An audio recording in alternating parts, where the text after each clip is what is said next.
currency. They've never understand what inflation is all about. They never understand what money laundering is all about. They never understand keeping our currency in the dark corner of their room. To change and torture, move the exchange rate from 200 to 800. If they have repaired it, if they have arrested this, we won't be where we are today.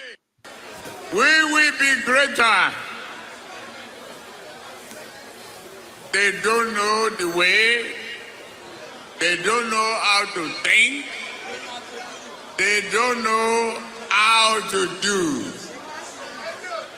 Ha! First of all, let me thank you. We have seen. If you do me good, I will do you good. And if you do good on the other side, we will do good on this side. That is Emeloko. Is that not Emeloko? Emeloko! Emeloko! Asiwaju has done good. It is his turn. It is your turn. It is our turn. If you chop alone, you will die alone. He did not chop alone. So it is his turn to chop too. And that is why Emeloko is very important. So you will hear the voice of Emeloko very soon. All right. Welcome to a special edition. This is Super Bowl edition. It's February 12th, 2023. My name is Rodolfo Okonkwo. We're coming to you from New York. And I have with us here, Raf the Conqueror. Is that the new name? Raf, welcome to the show. Thank you very much. I just adjusted the system again, so let me know how I sound. You sound wonderful. You sound like a professional. Okay. Let's see the other professional here. On politics, Ovie, welcome to the show. Thank you, Dr. Dameji. You guys look better organized and the backdrop better than my own. You know, I have to pick up my style. You know what I mean? Has finally conquered the obedience. That's what it means by the conquer. How do you do this setup? Anyway, we'll talk about that later. So it's nice to see you guys. There's someone joining us from a dark part of the world. Let's see. Don Brando, welcome to the show. Thank you for having me. Where are you joining us from? Warri, Delta. Oh, Warri. Okay, we understand. Wafi, hello. Where for Warri? Na area na ade for area. Shell Estate, Ogunu. They for Ogunu. You know they were. They ask it of Warri now. They lost. Shell Estate. Yeah, it's nice to see you. Okay, Dr. Dameji, your background. My pleasure. Market your background. Yeah, I know. What do I need to do? I have to. Maybe someone will pay me to put in something. You know. Yeah. I should put it out there. If you have a business and you want us to put it behind us, yeah, we do that. Nice to see you guys. So today is a big day in America. This is the Super Bowl weekend. For those who follow football, American football is a great day. And because of that, I didn't want to get a guest that will compete with the Super Bowl. Nobody wins. TV shows, they don't put up any serious show on Super Bowl night. So there's no need to get somebody who will come here and people will be at home eating isiewu and chicken wing. Right. Raf, so what's going on with you? Not much. Same content creating, playing with AIs and creating technically 3 more podcasts. So Wow. expanding the network. Wow. That's good. That's good. So, Ovie, what about you? I don't go back to work. But But what happened? What were you thinking before that that there is big bucks to be made in this thing? No. I thought I could just go for vacation twice a year, 6 months each. Okay. But I was able to go 7 months and I had to come back to full time. No, but it just the time is good. They said I'm to be going on live, but from like 12 noon from anywhere I am. I go like maybe 6 or 7 p.m. now. Hmm. So that's just the difference. But I'm back to like full time work. Okay. I'm back to Texas. Oh, okay. Very good. Don Brando, how are you doing? Yeah, I'm fine, thank you. So what's going on in Warri? It's politics more, and cash crunch, fuel scarcity, stuff like that. How are you surviving? It's hard. Hmm. It's pretty hard. So what's the politics like over there? The usual vibe. All the parties are campaigning, and everyone. There is no money anywhere, but the campaigns are going on nonetheless, because the die is cast, Hmm. and in a couple of weeks we'll go to the polls. So Who- everyone who- is doing it. Who is likely to win? I'm partisan, so it may sound like I'm speaking for my party. Okay. What's your party? APC, of course. APC. Okay. Okay. Exactly. So based on your assessment, I know just your friends. Who will be first? APC. Who is second? It's a two-horse race actually here. The PDP and the APC, and from the PDP have done in this last 8 years. So, and they feel the candidates who actually don't stand a chance. So they are banking on what they have as a party in power for the past 20 something years. That network is what they are banking on. But thanks to the Electoral Act as amended, there is a kind of new energy with the people understanding that the power to decide who govern them is actually in hands. Are you talking Whoever. about? Are you talking about the governorship election or the presidential election? Governorship election is what you ask, I guess. Oh no, okay. We are talking about the first one, which is the presidential election, but we can also talk about that. That's also good. So, Okay, but what do you? Presidential election. What do you think will happen there? I have to be factual because I'm in my heaven. There is a high level of OB vibe in town, but he did not permeate that much to where the politics itself is. And the vice presidential candidate of the PDP is the governor of the state, so he has his own network, but there is a high level of rebellion within his house about his candidature as regards the South governor's position and, in quote, the betrayal thing. That's on that side. And the APC are gathering momentum on two main grounds. The governorship candidate we have is giving the ticket a big boost, and we have people who consider the candidate our son, and is driving the debate here too. Outside those who believe in the capacity of Ashiwaji to deliver. So it's going to be a three-horse race in Delta State, as far as I'm concerned. And I can tell you emphatically that Party A will get the majority vote of Party B will do. But it's going to be a very tight race here in Delta State. Okay, do you have any question for him? Do you see the election going to second rounds for the presidential?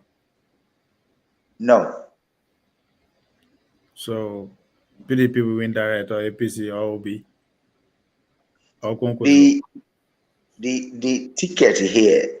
There are two buffers that will make the election not to go into second round. Kwankwaso, who I do tell people, not because they are here, if I'm not supporting Ashiwaju in this election, it is Kwankwaso I would have supported because he's someone I know in my days in Kano when he was my governor. He's a wonderful person. But this is an election and there are a whole lot of other factors. His support base down here, he didn't really trickle down. He was more on ground in 2015 than now, as far as Delta State is concerned. As of 2015, he had good support base in Delta State that I can remember. But in this election cycle, I can feel him. So, like I said earlier, the two buffers are Obi and Kwankwaso. I don't know how Kwankwaso plan to do it into the elections, but it's a hard one for him. And he's someone I know who doesn't like to run a race he's going to lose. So I feel, or I'm just using my understanding of him, that between now and election, he may decide to throw his weight behind either PDP or APC. And that is left to be seen. But that's by the way. And Obi has been able to permeate the southeast deeply and the south-south that were hitherto the largest support base of the PDP. So at this point in time, the APC has made inroads where they have no chance before, as of 2015 and 19. So as it is, the south-south, south is not that much, but the APCs in the south are very well, while PDP and the Labour Party will do a great deal of split in the southeast. So with all of these factors and what will play out in the southwest and the other regions, from my calculations and understanding, Asiwaju is coming first. Atiku will come a distant second, while Obi will have his scanty votes around to make the third position. Because I don't think Kwankwaso will run all the way.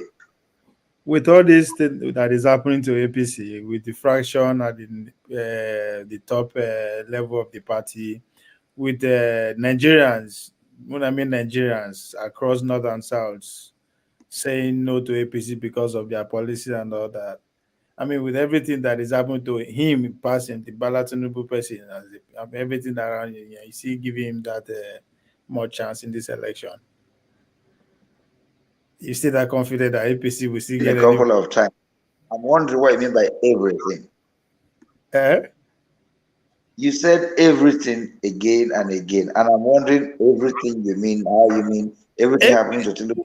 APC perform abysmally poor. I mean, it's not something that anybody knows that. But plus, with this monetary policy and the petrol scarcity that is directly aimed at the flag bearer himself, which, as far as I'm concerned, it worked. Everybody's complaining, not just about the party. I like what you said just now. The fuel scarcity and the cash crunch seem to be targeted at the candidate himself. That understanding is why he is even gaining more ground. This policy did not come from where he stands, and the statistics have shown that of all the candidates and the big wigs, even within the party and outside, he was the first to critique the policy in such a loud manner that this is ill treatment to the people. And he went as far as saying, if you want to punish me, make it my punishment, not the people.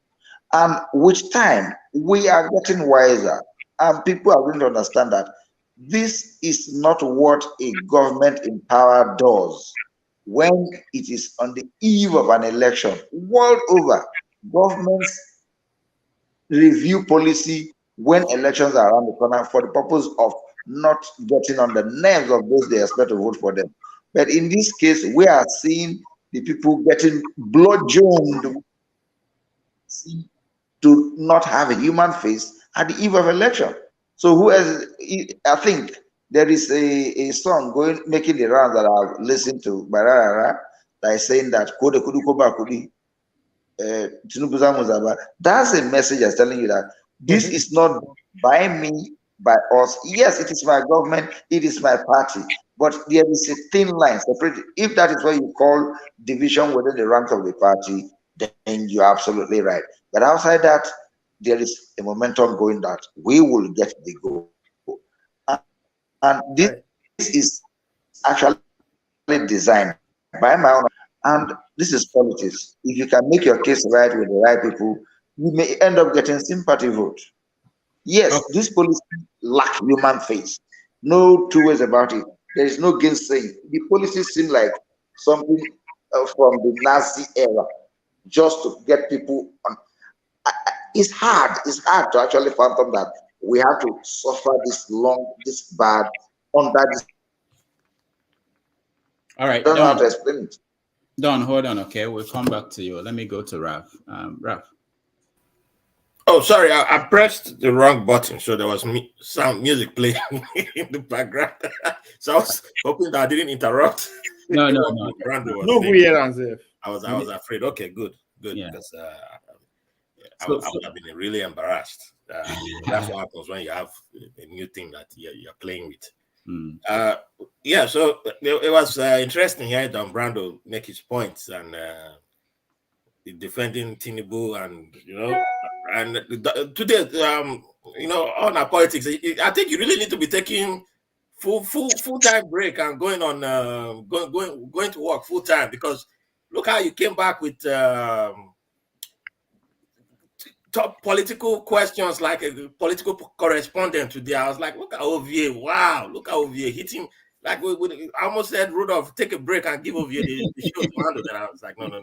We know what's coming up next. So no. Well, thank you. But, my brother Don Brado, yeah, I hear you, but at the same time, I was speaking to my nieces in Abuja just 2 days ago, and then my nephew just finished NYSC, and I'm surprised they still call it passing out just last week. And when he told me, when they told me he passed out, I was like, is he still alive? And then they said, oh no, they call it passing out. I was like, oh yes, Nigeria will still call it passing out. So none of them were saying what you are saying. They were like, if they were here right now, they would try and fight you. And they are adults, they are in their 30s. So it's fascinating to hear what you are saying. Like Tinubu spoke for the people, and I'm like, which people? I'm not here to, I like that you are defending your candidate, and that's fine. You are entitled to do that. But at the same time, if I wasn't talking to people, just two in Abuja and then one in Ado Ekiti, just a few days ago, and they're not tolerating that kind of talk right now, because they don't see your candidate as, that's not the vibes that they are getting about your candidate. So I'm just wanting to throw that out there. And at the same time, isn't this weird that the ruling party's candidate, who I still call him the front runner because he has the machinery of the state behind him, right? Is taking shots at his own party, at his own structure, at everything that he stands for. And that is, you are taking shot at yourself. Don't you see that? Don't you see the problem there? Don't you see that as something wrong? As they are being, yes, I always say that Nigeria, our collective mumu is an issue. But the collective mumu has to have cracks one day, and people are going to be like, okay, you put that person there. You created the situation. Don't you see that? Don't you think that that's a problem that people will be looking at you like, okay, don't you have a role to play in this situation? Is your hand not part of the problem? Are you not part of this? How can you just be saying you're pointing like someone in Lagos? You know how to do the pointing thing, pointing, but you're not part of the blame, right? Part of leadership is you are part of, you know when to take responsibility, and you can't just be only good at pointing. When are you going to step up and say, yes, I'm at fault for this, and give me a chance to fix it? You haven't done that. All you've done is there are people against me. They don't want me. There are these policies against me, and all this and all that. Everything you're good at pointing out. Okay, everybody's good at pointing out, but it's your own party. It's your own people. It's your own cabal. It's your own boys. Everything is you, and you are asking for give me a chance, and people are like, but it's your people. So how's that in your favor when it's your own people? It's not PDP that's creating the policy. It's not Labour that's creating the policy. It's not AAC that's creating the policy. It's APC, and you are saying APC is trying to stop you. Why should Nigerians give you? Why should Nigerians pity you, or why should Nigerians have sympathy or empathy for Tinubu's situation, in your opinion?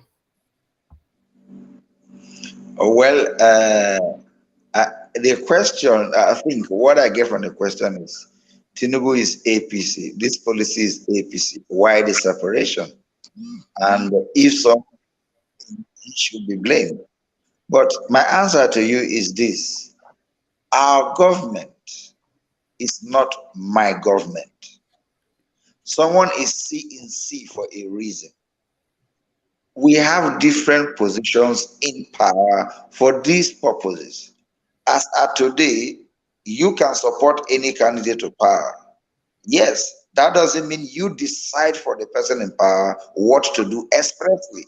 And if the person is his thought or ideas are at variance with your own, yours cannot supersede because you are not the one with the mantle of leadership.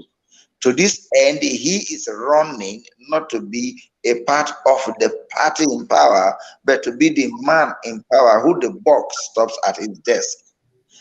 Yes, it is a bit reason kind of that APC government, supporter of the APC as a party candidate, and at the same time, a CBN governor that was appointed by the same party are the ones trading who does what and who should do what. It's crazy. And that craziness is why someone have to say, this is not right. I am being victimized by these policies. And that's why he said, the truth is, if you say the party is divided going to the polls, regards the government and the candidate, I will agree with you. Because a government a party that is in power, who is seeking power in this same month, barely 2 weeks from today, not even up to 2 weeks again, will be bringing policies that put this kind of pain on people. I, for one, as much as I support the party, maybe it's because of my level of understanding, I spent an hour, 30 minutes yesterday to buy fuel. And it is not because the fuel is not there, there's a long queue. I can't pay. To pay with a card, and the cards are not working. And there's no way you pay because you don't have cash. And we're in the city. Imagine those who are off the city, who are some kilometers away from the bank. I've been to places where between you and the next bank is almost a whole day journey. So what condition are they going through? This is hard. And some elements in this government think putting this kind of condition on the people will do something that will make the people vote against them. Okay, wait. Sorry. My brother, I hear you, my brother. Sorry to cut you, but you are still speaking like the government of today is different from Tinubu, but it can't be because Tinubu is part of the government of today. Osibanjo is his boy. Osibanjo was Tinubu. Tinubu picked Osibanjo to be Buhari's vice, and I know people have tried to separate Osibanjo from Tinubu, which is, I'm like, that's nonsense. Because Osibanjo, part of the Tinubu's benefit, Tinubu's claim to fame when he ruled Lagos was what Osibanjo did as a commissioner. Wait, my brother, because we do this thing where you give the governor all the credit, right? He was a good leader. You say it was this, it was that, and all the commissioners under him, whatever they did, right? You say all the good things they did, the governor gets the claim. And then when he's nominated Osibanjo to be vice president for Buhari, and Buhari accepted, everybody now kind of turn aside, like Osibajo just came from nowhere and Buhari just said, this is the guy I would pick. Tinubu has been behind the scenes for a long time. So this is also his government. So you can't just separate Buhari's failures from Tinubu. And that's part of what I'm saying. Like all the things you are pointing out now, all the suffering and everything, you forgot to even mention ASU strike, the record ASU strike that we've had. Buhari is petroleum minister. All the attacks, people are attacking Desiani. Nobody has still been able to attack Buhari, who has been record petroleum minister in Nigeria's history.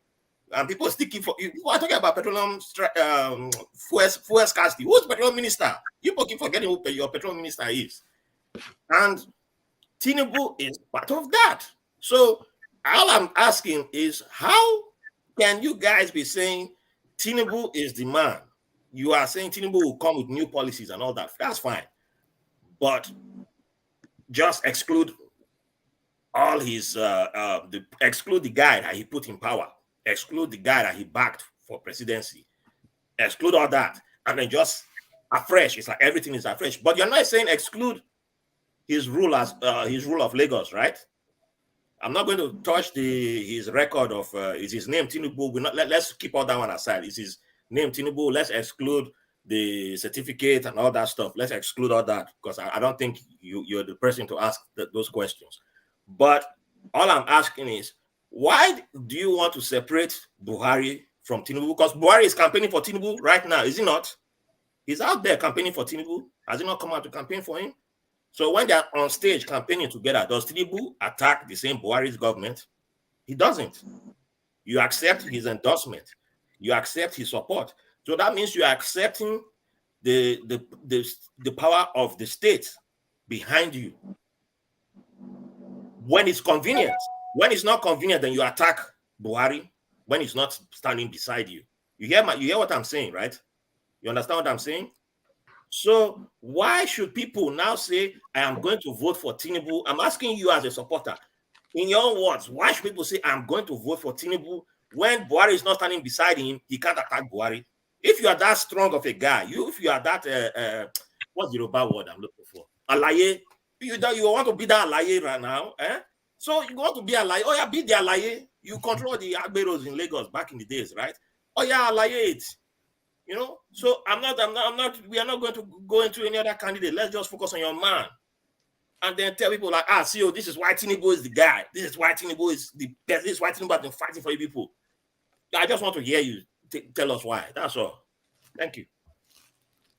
Well, before I go on, I would like to ask you a question. Are you into politics at all? Yes, my brother. If I'm not into politics, why would I be asking you a question like that? And you are supporting someone. The point I want to make is this. One thing is to be the one with the power, a part of the party in power. I can even have a dissenting opinion from what the president has, but one of the president stands, and there is nothing that's going to change that. If you don't get the picture, let me make it a bit clearer. Okay. This policy of changing of money is a good policy. I support the policy, and I think almost every Nigerian supported it, because between when it was announced to the 15th that the money were shown to us, aside people saying the money is, there wasn't any complaint that we must change our money. But the problem started when we get to where policy is to change money by January 1st as deadline. But by January 20th, there is no money for anyone. All we are doing is paying in money. And the thing got to a point and said, this policy don't seem to look like what it looks like. And it's not going to end well. Where it is going, it will leave us with hardship.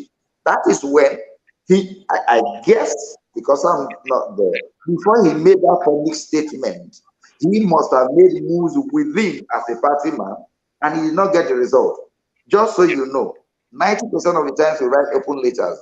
We don't write open letters to people because we can't reach them. That in private, we want to put the public in notice that this is what we this person. So to this, we made a public statement to this end that this policy is draconian. Yeah, but And that's different from what you said before. You said, and I still remember what Tinubu said. Tinubu said, this policy is targeting me. They are trying to stop me. So that's where the whole confusion came in with me. Like, has the policy now? Because now you've also said that most Nigerians supported the policy, and then now has the policy now? So that means Tinubu, how did it change? So Tinubu is not. But anyway, other people have come on stage, so let me allow that people to speak too. We'll continue speaking. Well, Don Pedro. Tinubu brought Bradley again, on your confidence. Tinubu brought Bradley in as a fact. Tinubu brought Bradley in to make the country a mess. So don't lie here, bro. Tinubu brought Bradley in. I mean, who they speak? When they see your face. I had to meet the person because we didn't even call him in this mess. New Nigeria, hold on, okay? We didn't call you, and I don't know where you came in from. Hold on. So, obviously, say what you want to say, so we can continue. Yeah. Now, again, as we speak, as you dismiss the fracas that are at the top of the PDP leadership, you discuss that. Fine. Now, the elders, the Northern Elders Forum, if you pay attention, yesterday, Tanko Yakase came out and even himself criticized the fact that it took boys as if they had to beg Buhari to come out to support Tinubu, that they came out too late. As far as it's concerned, that is nothing. Then the next day, Ango Abdullahi, came out and said, criticize El-Rufai one, call and say that one a boy. It's not up to part to speak for the elders of North, saying that yes, the fact that APC have the majority of governors of the northern state does not mean that they have the control of the masses, that they can just wake up one day and tell everybody how to vote. In other words, the northern votes are not for Tinubu. But again, I don't know where your confidence is coming from that it's still going to be it's still going to come out on top on February 25th. When we're in bulk of his votes, the 12 million of Buhari vote is in the north. So, and it's obvious that just as I say, pointed out that they don't vote 1 year APC because of the killings and everything that is going on daily basis. But what do you say to that? What I would say is, in brevity, like he said, El-Rufai doesn't have the authority to speak for the North. He's saying the truth. And as a quasi-Northerner that I am, I can tell you that it is a wrong notion about the northern part of Nigeria when we lump them into one North. They are different people with deep diversity. And what drives A doesn't drive B. So when someone says the North said, it's funny to me. And as a politician, I understand that power don't just come from someone said so. It is your network down to the roots that you can speak with. When you said, I have gotten the support I need in Sokoto, it's not because someone stood up and said, I've given you Sokoto. It's because you have gotten a network of politicians who have reach that can give you support from Sokoto. And that doesn't mean every Sokoto person is aligned with you. It simply means you get what you think can get through the majority that will give you the victory. End of quote. So as I speak today, somebody will tell you we are for Atiku. Another one will tell you we are for Tinubu. Another one will tell you we are for Kwankwaso. Another will tell you, and they are all right because they are speaking for who they have in their downline as far as politics is concerned. So to this end, I agree when you said some people don't want to hear APC. That is what I have been telling my friends since, that this policy or these two happenstances of fuel scarcity and cash crunch are a cocktail mixed and served in such a way and manner that those who have had a difficult time already, for whatever reasons, will now have something that will be the one that will break the camel thing that will come to your head is, I have to punish this government. I have to punish this party with the way I vote. And that is what we are more concerned about. When we are shouting that this policy should be stamped down, it's not because we need money to buy votes. No, it's because the people who will need to vote for us need it. And if they need to get services that need money, they can get the services. All right. As Thank long you. as it's done, we are home. Thank you, Don. Thank you, Don. Let's welcome other people to the show. Man of Prestige, welcome to the show. Thank you, Dr. Damage. New Nigeria, welcome to the show. Can we see you? If we can't see you, we may have to get you. Yes, I'm here. Okay. Where are you joining us from, New Nigeria? USA. Okay, we're in the USA. People in the USA don't behave this way. I thought this is what we see from people Europe and Asia and other places. Just don't make Trump get angry with you. Austin N, welcome to the show. Thank you, Dr. Damage. Trump fan. Yeah, you say? I said New Nigeria is a Trump fan. Why Austin is from Kosoya? I wish. Conference in the lose. So New Nigeria, are you? This is the first time I'm seeing you. I think this is your first time joining us. Yeah. Okay, we're happy to have you. We are composing a song. Should we give him a tutorial about how to hold the camera? I don't know, but I fairly. I mean, we welcome everybody. Especially we want to reach out to younger people. All these old people are jaded and all those things. So I want to know if Nigeria. It's a fan of the show. Nakulata styling they use. So New Nigeria, why did you pick the name New Nigeria? That's actually interesting to me. Nigeria needed a new change from the old guards. We need a new change. 20 is a very important year for Nigeria. If we get it wrong, I hear you very well. You said Nigeria needs a new change. Yes. Okay. From what to what? From the old guard. Old guard. Okay. So who represents the new guard to you when you look at Nigeria today, the politics? I think Tinubu, Atiku, Buhari are the old guards. Okay. So the new ones are the rest. Yeah, but it's not going to happen. They're not ready for change. That's the issue. They're not ready. Can you speak? Come closer to your phone. We can't hear you. Nigerians are not ready for change. Okay. And that's the sad truth. That's what Tinubu's going to win. Then we all be quiet in the next 4 years. It's going to happen. Do you know why they are not ready for change? I've been wondering that. Do you know? Because the system is corrupt. They're going to win the election. So our voice doesn't matter in election, basically.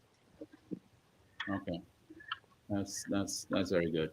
All right. Thank you so much. Man of Prestige, what do you think is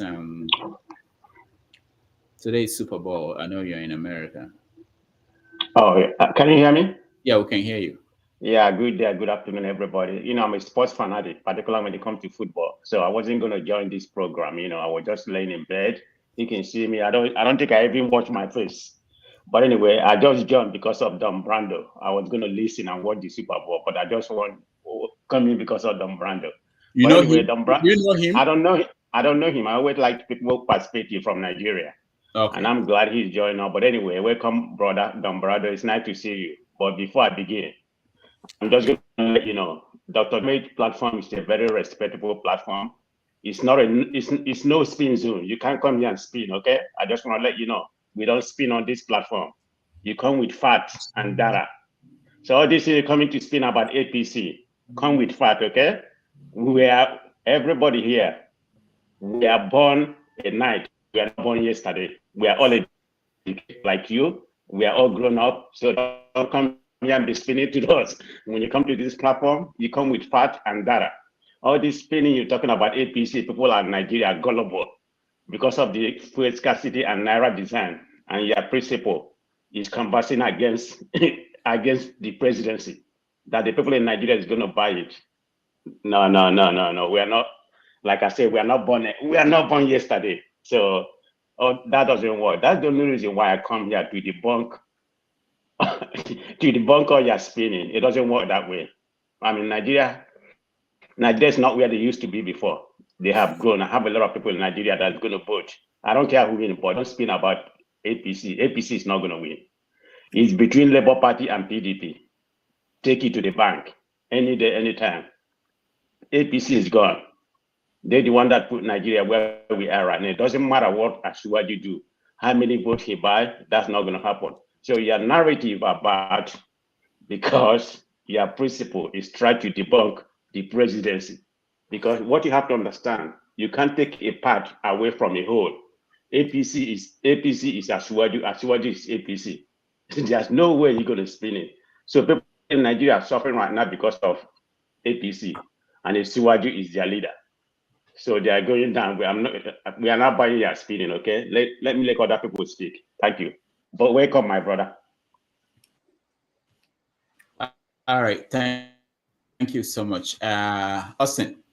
Yeah, thank you so much. Most like the Super Bowl, I can't wait. But I know the Chiefs will make it. I'm just praying for that. So I never wanted to come in, but Don Brado, I wonder how you came in and made yourself the volunteer guest we never wanted to have today. And the boldness and the spinning courage is so high. I love that. But like New Nigeria said, that Nigeria is not ready to change. I see how you're coming with effect, forgetting the cause. And they want us to go with effect. I believe in cause and effect. If Tinubu is turning around today, let's go to how it started. So we will not just deal with the fantasies. We really need to know more. So the spinning aspect, though Kulata told me that the world spins, the earth spins, so it's okay to spin. So, but we caught you and you brought us in. Thank you, and continue to be our emergency accidental guest. Just be ready for us. Thank you. All right. Thank you so much. Ike, welcome to the show. I thought Ike, the new system came before you. How did that happen that you switched places? Okay, go ahead, Ike.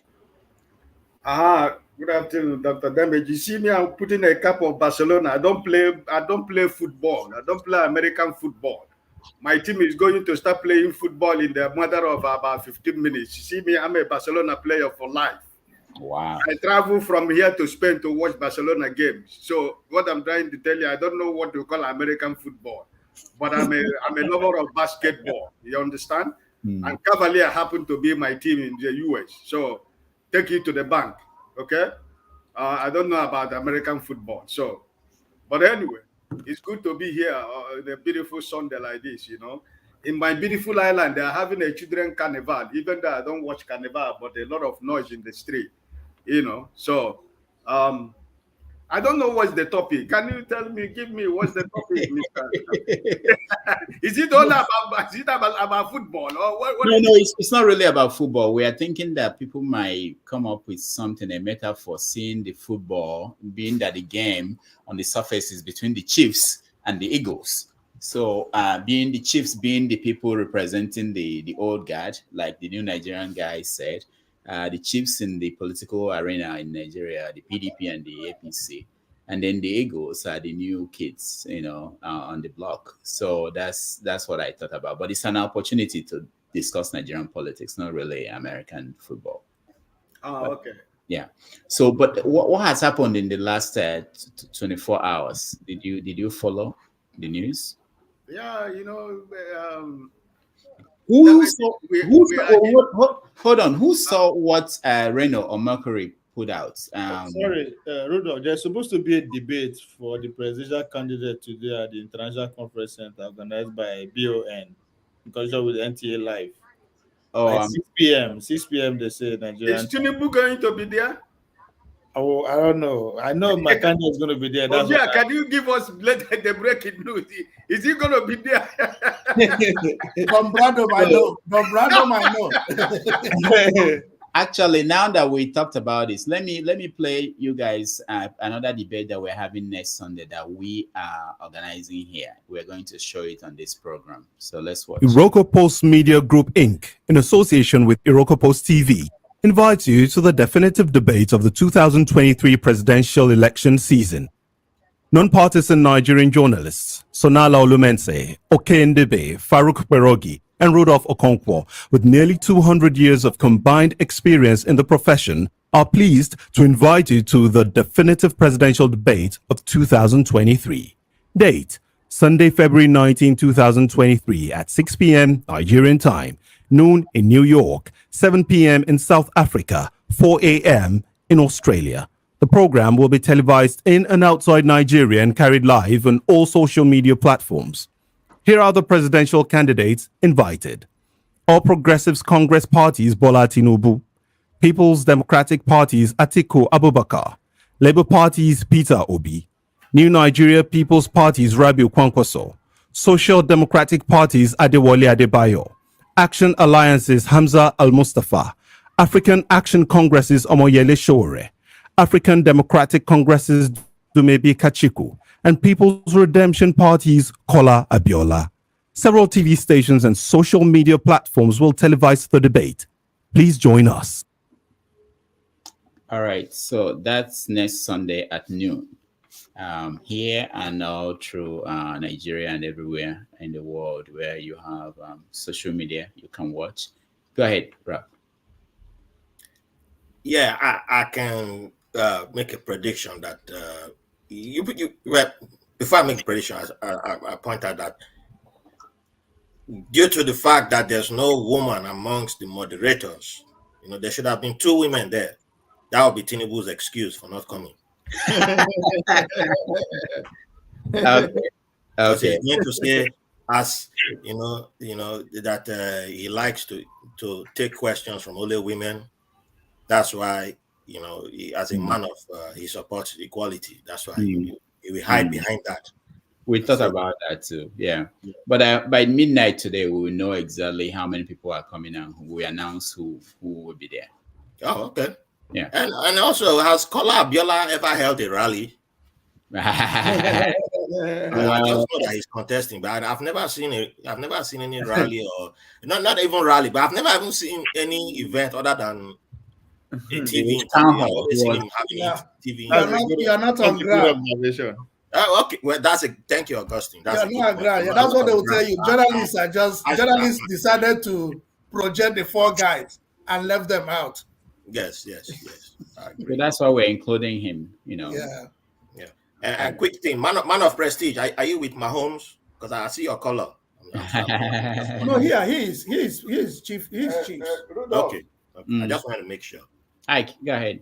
Dr. Damage, you said, okay, you said by midnight, you know the people that are showing interest. We will announce the people that we're sure that are coming in. Yeah, we're waiting midnight.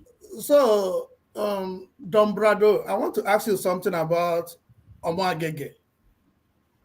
The mess issue that happened in the National Assembly. How did that issue happen? Because we know that thugs entered the National Assembly and made away with the authority of the National Assembly, the Nigerian authority, legislative authority.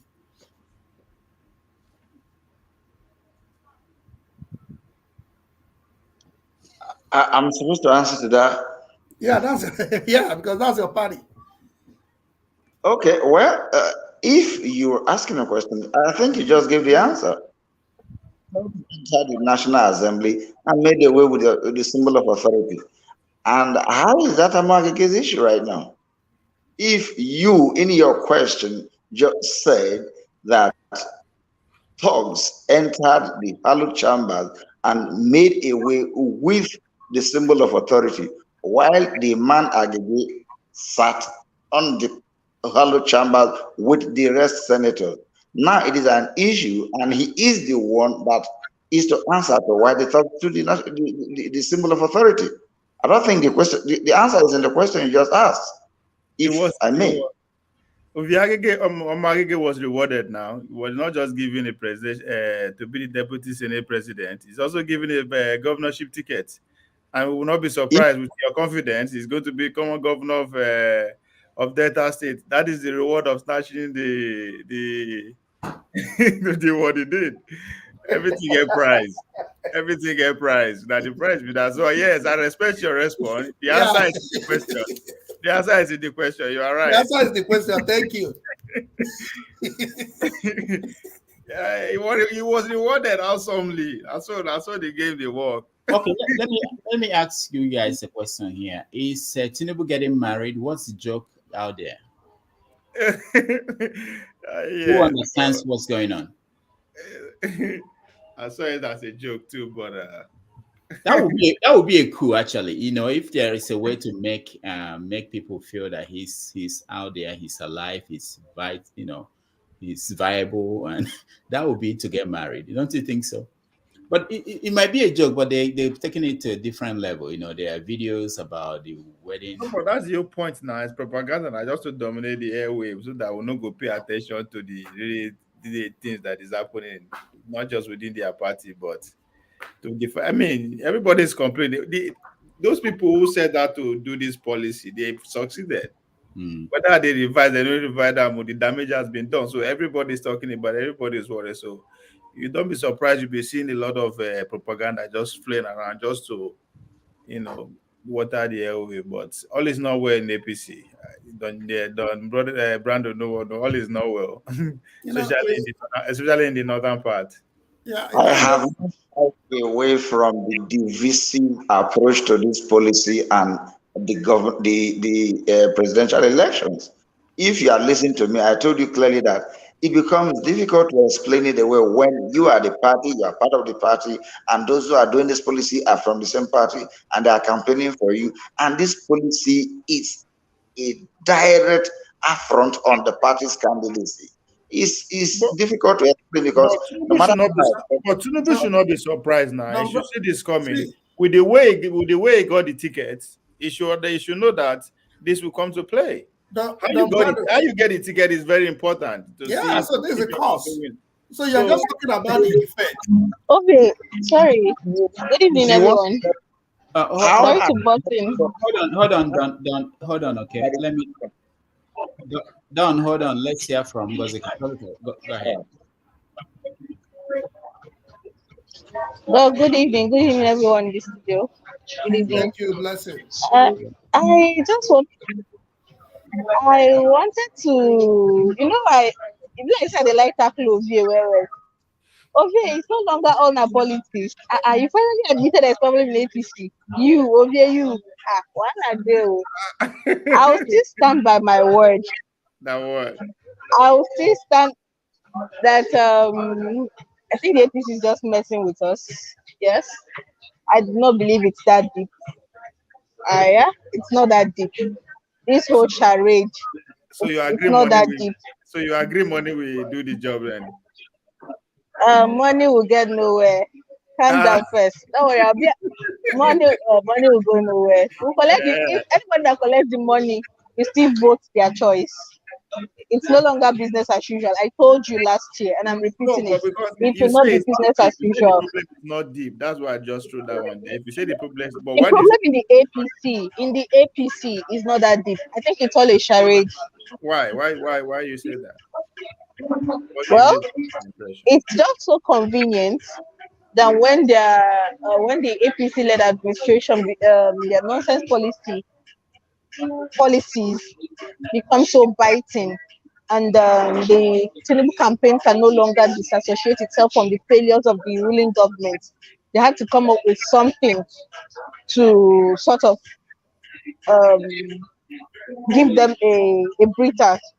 So why don't they throw in the them and us card? Like, it's not real. I keep saying it. There is no problem in the APC that is not. The problem in the APC is official. It is geared at getting sympathy for Tinubu, getting people to look away from what is going on and say, it's not Tinubu's fault. If he gets in, there's going to be better. Because if not for this thing, this is why I said this. If not for this whole charade they are playing out now, the conversation would have been, Shebi, it is APC that is putting us through this wahala. And it is the same APC that Tinubu is contesting under. They are going to show us Shege Pro Max when they get in there. That would have been the conversation, and you know it, and I know it. So the APC campaign, presidential campaign team had to find a way to disassociate itself from the failures of the Buhari administration, and this is the only way.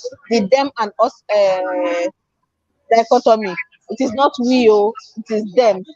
It is not we, it is the, and it is working out perfectly. I see people saying it is the opposition. What opposition? What opposition? It's only just convenient that it is in the last hour that the opposition is just stirring all this big for them. Please, let's not give them the. So they rather destroy Buhari legacy. If anyone, if there's There's anyone, nothing to destroy because there was nothing built. You can only destroy what was built. He has no legacy. What are they destroying? What legacy? What legacy are they destroying? Okay, if they say you should destroy Buhari's legacy, what are you going to destroy? no, I mean, Sorry, my challenge with APC is the fact of taking responsibility. APC started 4 years blaming PDP. After 8 years, they have started blaming the fifth colonies. They have never taken responsibility of anything. And for me, the problem of APC is the problem of Nigeria. Nigeria, different regions came together, said they want to be a nation. And one or two parts of these regions want to take everything in the pot. This is exactly what happened in APC. Unfortunately, I was in Chris Ngige's house the day Rochas called him and they were going to this meeting to form APC. Ngige was in Abga. Rochas was in Abga. I was in Ngige. We were sitting in his in his living room. And this call came. After the call, he explained it to us. And he left. After that, we left and he left. So these guys, no matter the number, the few number they brought in, these people came in and made the APC a political party. The moment they won the presidency, every other person was just sidetracked. Look at Tinubu brought almost everything in the current administration. And after it, you are going in for the presidency. Look at how much Amechi spent in APC. Look at what that cost Amechi in Rivers State. Where is he today? Who is Amechi's representative in the cabinet? So you see where greed is taking possession and people don't have this deep thinking to come out with this fact and also show it to us that one or two people cannot eat the food meant for many people. And we're here defending. Why will I be defending Tinubu? All right. So you see my point that with the whole discussion. They always try. They're doing a good job. We have to comment. No, but I like Don Brando though. He stood his ground. Yeah, and I want to make the point clear because people are blessed. No one knew Nigeria. People are blessed. They believe him. So Ovio, I beg, New Nigeria. I hope he's watching because he attacked me in the chat, and I think he looked at my heart and saw Arabic and thought something. And I want Nigerians to stop this thing where you don't know somebody, you just look at the picture and say, "This is my enemy." Then he was typing something in the chat, and I know he's a young man, and I just want to let you know that if you don't know the person, just don't assume something. But Don Brando, if he wants to support Tinubu, let him support Tinubu. He's still entitled to that. And if you like writing insults in the chat, that's fine. I concern you. At the end of the day, you can just ask the person why. Ask him the reasons, because that's why I asked him. I told him that if you are separating Tinubu from the government of the day, you can't do that. You can't say the two of them should be together. That's my own take. But he is allowed to.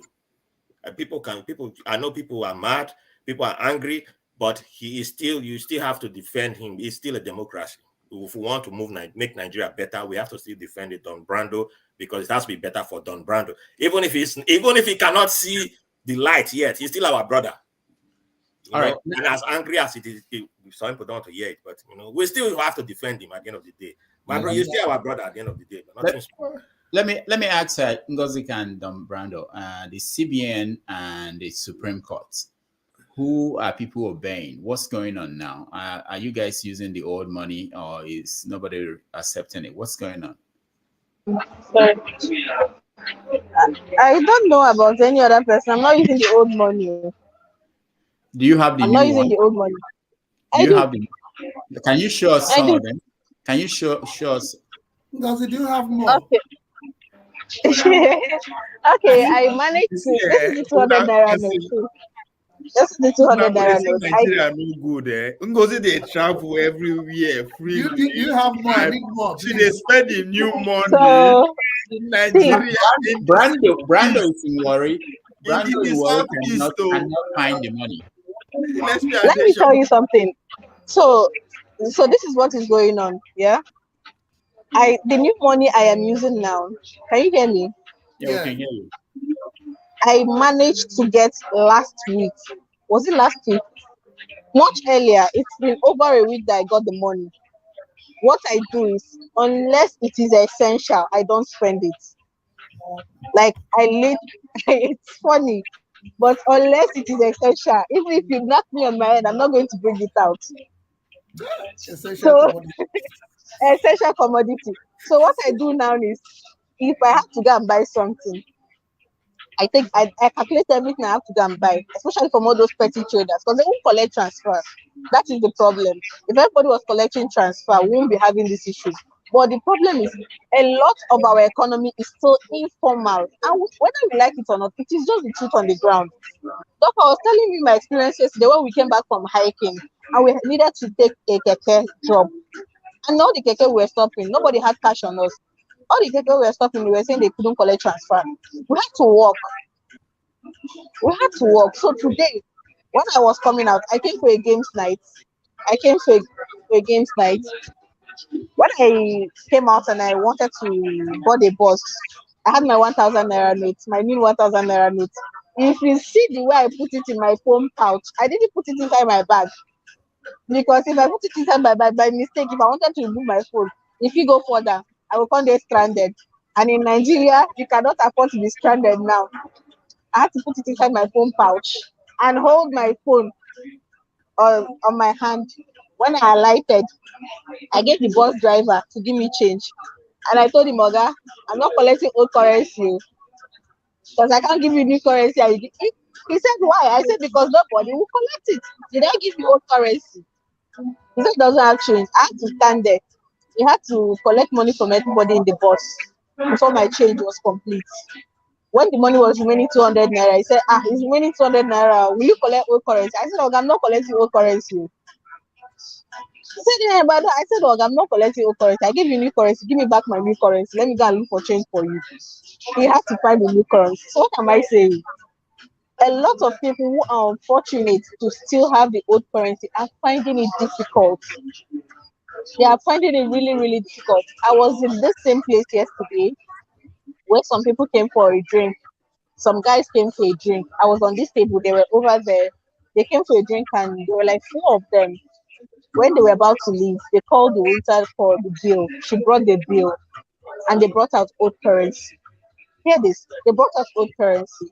The person I was talking to had a stake in what's going on here. So she came to complain that these people they want to pay with old currency. And today is yesterday was the deadline. We're not collecting old currency again. And the guys were already raising their voice. They were like, what kind of nonsense? They are rejecting Nigerian money. It's your father's CBN. Do you print money? What do you mean you won't collect it? Is it not Nigerian money? They were trying to chance the guy. The guy stood their ground. I said, Oga, old currency deadline have passed. It's either you do transfer, pay with POS, or give me new currency. He said, go and call your Oga. Nothing to call Oga. Oga, we are not calling Oga here. It's new currency or transfer. Do one of the options. You know what surprised me? They had the new currency. Those guys had the new currency, but they were looking for a place to dump the old one. So when they saw that the girl stood her ground, they had no choice but to remove the new currency and pay. They settled the bills with the new currency. Meanwhile, they were looking for a way to dump the old currency on her. And that is the situation of things. Anybody that still has it is now stranded. They do not know what to do with it. So it's a case of dog agua lola agua. Anybody you can chance to collect it, you chance the person will collect it, and it's out of your hand. Wow. It's out of your hand, basically. Dr. Damaji, just give me 1 minute, I beg, because there's what Chimamanda Adichie called the danger of a single story, right? You know, to just know that Ngozika, that's Blessed joining us from the Southeast. She can go hiking. She's at the movie night and be evening, you know, going out to socialize. You understand? So it's not all that bad the way most of us they actually paint the picture of where we are coming from. And that is very sad. Now we go say like ourselves. Do you know the worst? No, let me cut you short there. I know where you headed. I've lived in Enugu for the past 6 years. And I can tell you, if this is after 9, if I do not leave here in the next 30 minutes, I'm in trouble. The Enugu that was before, the Enugu before, I feel they this place 12 a.m. nothing they happen. The Enugu of 4 years ago, not too far, 3 years ago, I feel they here 12 a.m. nothing they happen. I will come out, call keke, enter keke, they go my house. This is after 9. If I leave this place and I step out, I will not see a bus. Any bus that I see, any bus that I will see, I'll be scared of one chance people or kidnappers. Because by 9 p.m., no more minibus. Any keke that I see, I'll be scared of one chance or kidnappers. Because by 9 p.m., no more keke. The only transportation I can get is taxi. And even with the taxi, I am not safe. Because if you carry me, go where I don't know. The point I'm trying to make, just so what you're trying to imply is that it is not that bad. What you're trying to imply is that it is not that bad. And I'm telling you, it is worse than bad. That I move around does not negate the fact that. The point I'm trying to make is, even what you are describing, that after 9 p.m. you know if you go somewhere, it's not just in Nigeria. It's not just in Nigeria. You understand? I could say that it was not like this before. Which part of it was not like this before? Don't you understand? Let's see. Can you? No, but the issue is just like that's not the fact it wasn't before. That's not the image we have. A blessing. Everywhere in the world wasn't like that before. I know where Ovie is going. I know where Ovie is going, but Ovie, that's a dangerous thing you are doing. No, what I'm saying, if you want to tell the story of Nigeria, right, it's balance. That's all. I'm not saying all is well. All is well, I will not be here. All is not where I know, but the story should be balanced for the sake of Ovie, hold on.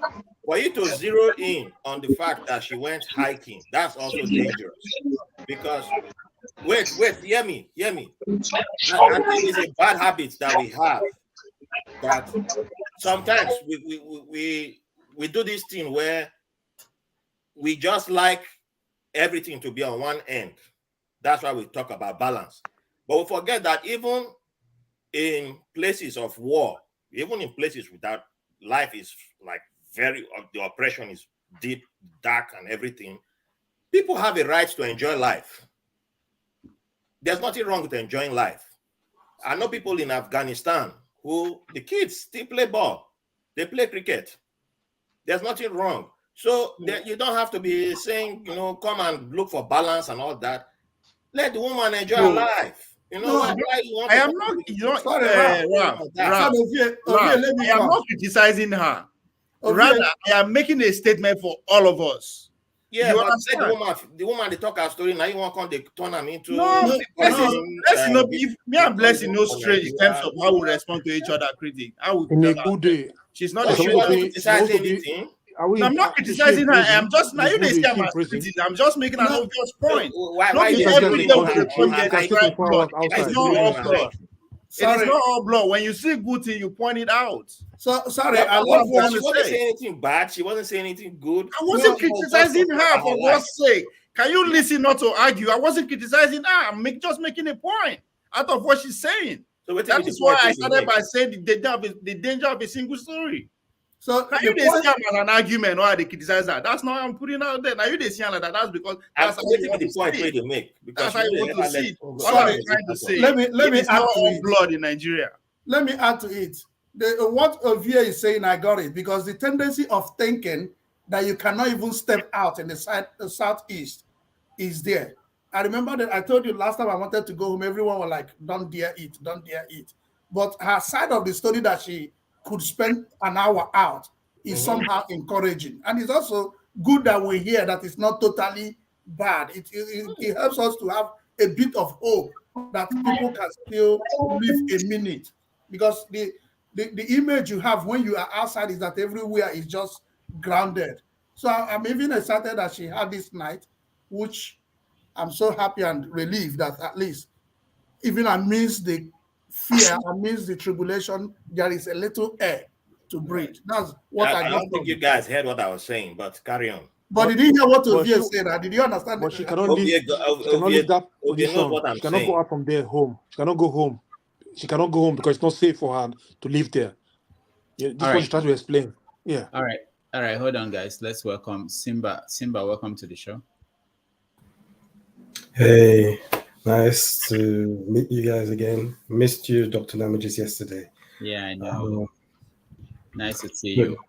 Pastor, Mr. Pastor, welcome to the show. Mr. Pastor, can you hear us? The way he's relaxed and just looking at us like. I think they crumble. Matrix don't carry him. Now, so APC just they crumble like that. All right. Okay. So yeah, also that's the funniest thing. Simba, so what are you thinking about? What's going on? I'm still worried that we still come here together and we discuss over sometimes somewhat irrelevant topics, and we're not addressing exactly how do we fix the country, specifically related to the election that's coming right now. Does anyone really understand how the PVC system works? How do we follow it up? Is it going to be live? That kind of information. And then what do we do next to it? What, like for instance, what happened in Lagos yesterday? Has it been analyzed? I don't really follow what's going on. And I don't know, maybe you guys have better information for me. I'm trying to get proper information. I'm just hearing rumors and no concrete information. What rumors are you hearing? I don't even want to give those rumors a little bit of dignity. I just hear it's Peter Obi's folks are fighting each other. So just stupidity. I mean, it's just something that doesn't make any sense. And I don't know. Do you guys have Yeah, Mr. Simba, listen, you know, Nigeria is, whenever political things happen, people like so many things. But I think we should be able to listen to what the spokesperson of Labour Party said, Dr. Tanko Yusuf, this morning. The Labour Party has officially made a complaint to the Commissioner of Police about what happened yesterday, and they squarely lay it on the feet of APC, you know. And I think it's for the security forces to be able to make the investigation. Labour Party has said that the talks of APC, and APC is saying no, they are not the people. So I think let us not stretch it. I think official complaint has been led by LP, and let us see what the Commissioner of Police and the security agencies in Lagos is going to give us at the final, you know, report or statement concerning what happened yesterday. But naturally, as a Nigerian, you should not be surprised what happens in Lagos. This is Lagos. You know, MCO Olumo and his group of armies feel that Lagos is their own, and they decide what happens in Lagos. It's not only applicable to Labour Party. So you see what the PDP gubernatorial candidate is going through in Lagos State right now. He can't even move. He can't even campaign anywhere. So this is Lagos for you. They will do eyes right as if they don't know what is going on. This is what they are doing. Yesterday, a baile in one of the areas have threatened everybody that is living in that community. If you don't vote APC, make sure that you are leaving Lagos, because I am not going to lose my money and my title here because you didn't vote for APC. This is the kind of pressure that is going on in Lagos State. It's not a laughing matter. It's serious. This is a baile, a chief in a community in Lagos State. is telling everybody in that locality you must vote APC because my life is in danger if you don't vote APC. So what is happening in Lagos is not a joke. Dr. Damage know how many times I've come here to give information about what is going on in Lagos because my brother is in Lagos. The wife does business. He is the businessman. The wife too is the business. We know what is going on in Lagos. You know, so the intimidation and the thing that is going on in Lagos is real. Because if you allow PDP and Labour Party to have a free hand to campaign, do campaign in Lagos State, APC is not going to win the governorship of Lagos State. I am telling you, if this election that we're having next week is free and fair, and everybody is allowed to cast their vote, APC is not going to win the governorship of Lagos State. People knows already that he's losing Lagos. It's not a joke. But we shall come back here after next week to talk about what happened in Lagos. But what we are trying to say is that, you know, the security forces should help Nigerians in Lagos to have a free access to cast their vote. And the commissioner of INEC in Lagos State, somebody, Mr. Agbaje, you know, listen, I think that Nigerians should watch over that man because this man, his actions are completely out of order. This is completely APC man as INEC chairman in Lagos State. So what is going on in Lagos is not a game, it's real. Because PDP can't even do anything in Lagos State. So it's true. Let us leave politics apart. We're all Nigerians. Anybody who died or somebody got injured, I am not celebrating that, even if it is a APC supporter. I don't wish anybody to lose his life or got injured because of politics. After 25th, we all remain Nigerians, are we? After 25th, most of these people who are killing themselves, they are neighbors in where they live in Lagos. And they may be neighbors in the market. If they're not the market, maybe they live in the same street or in the same neighborhood. After 25th, we still remain neighbors. That's my point. Politics is just come and go. Somebody has to win this election and somebody has to lose.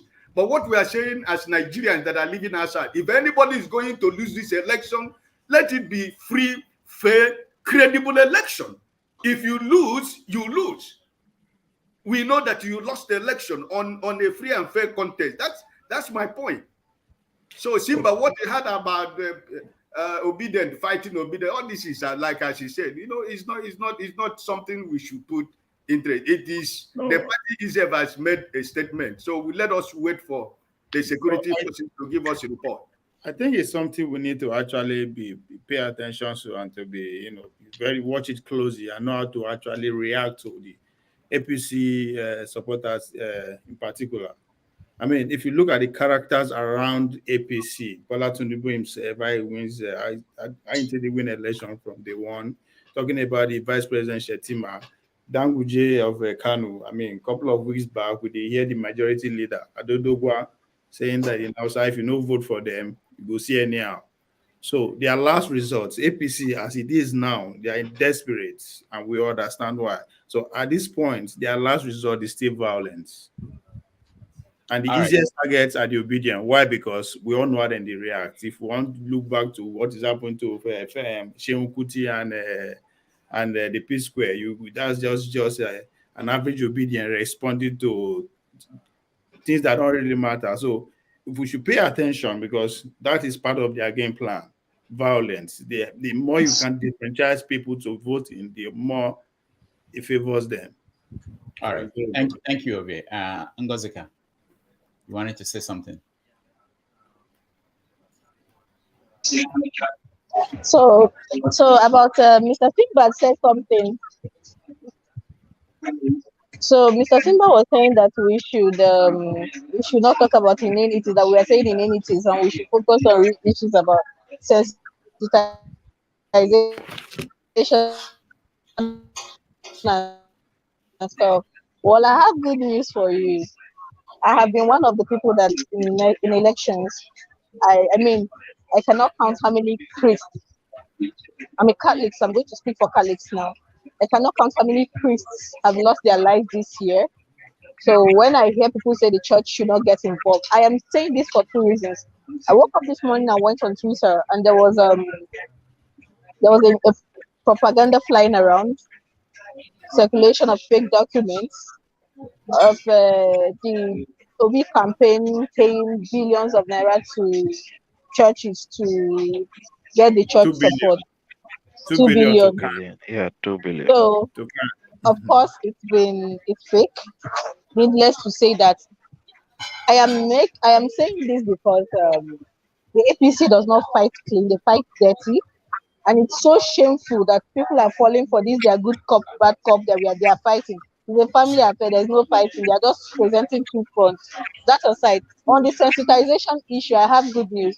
So finally, it turns out that there are priests that agree that the church should not take a back seat. I went to church today, the first time in a long while, and the priest was on fire.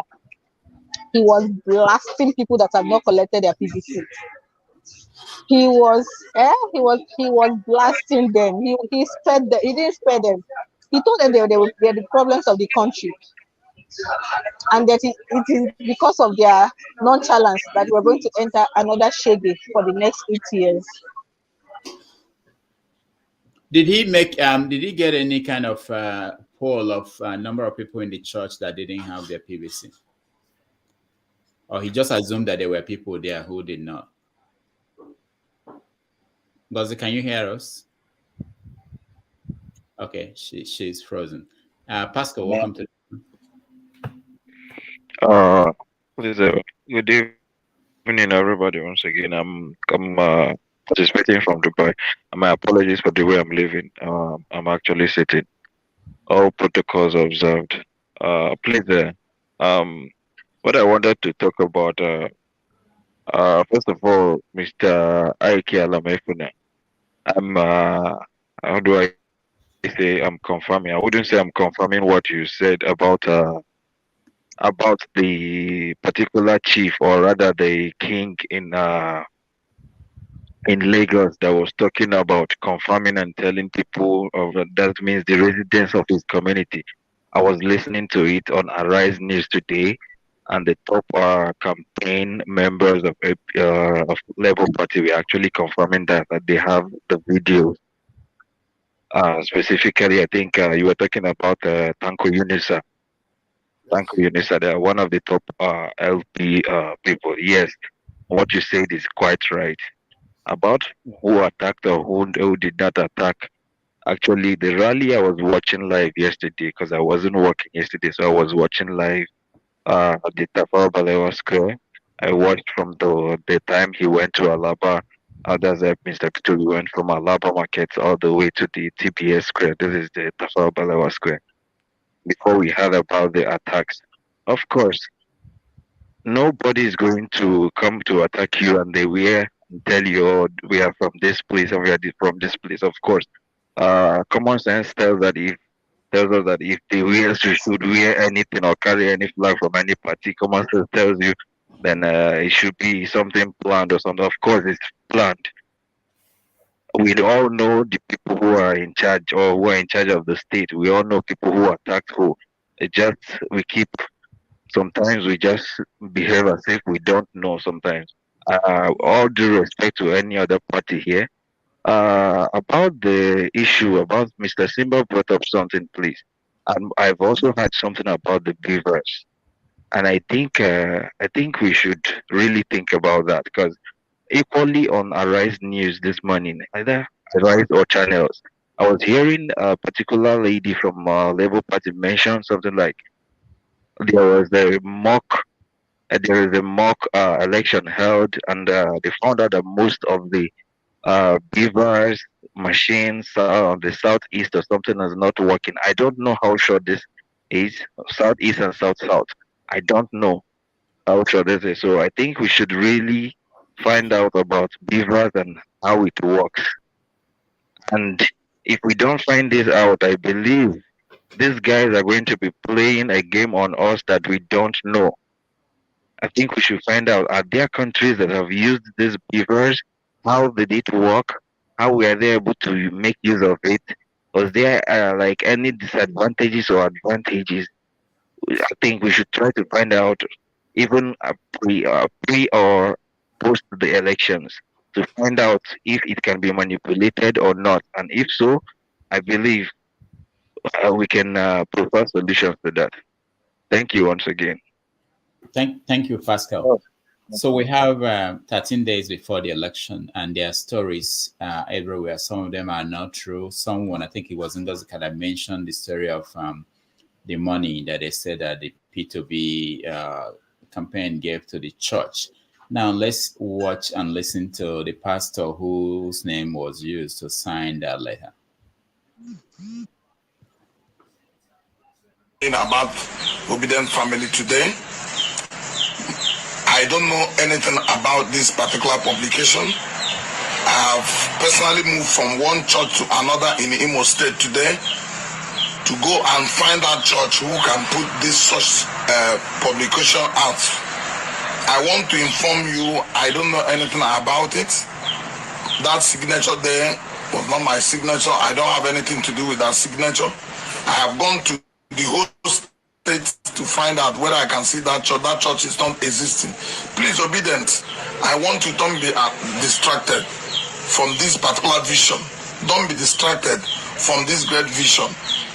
The enemy of tomorrow, the enemies of better tomorrow are the ones doing all this nonsense. They know that I'm popular in Imo State. I am the immediate past executive chairman of Okigwe local government. I have nothing. My wife, my children, all of them are pure obedient. So I don't know how anybody can come and put my name there and put my number. The picture you saw there is a picture when I was in APC, 2010 in Abuja. So the person maybe want to spoil my name or he want to, I don't know what he's looking for. But the truth of the matter is that P2B, I have never met P2B before in my life. I only watch him in television, in Arise channels, on other popular television. I have never met him with my eyes. I don't even know him. I've never seen 2 billion or 2 million. All right. Who has seen 2 billion here?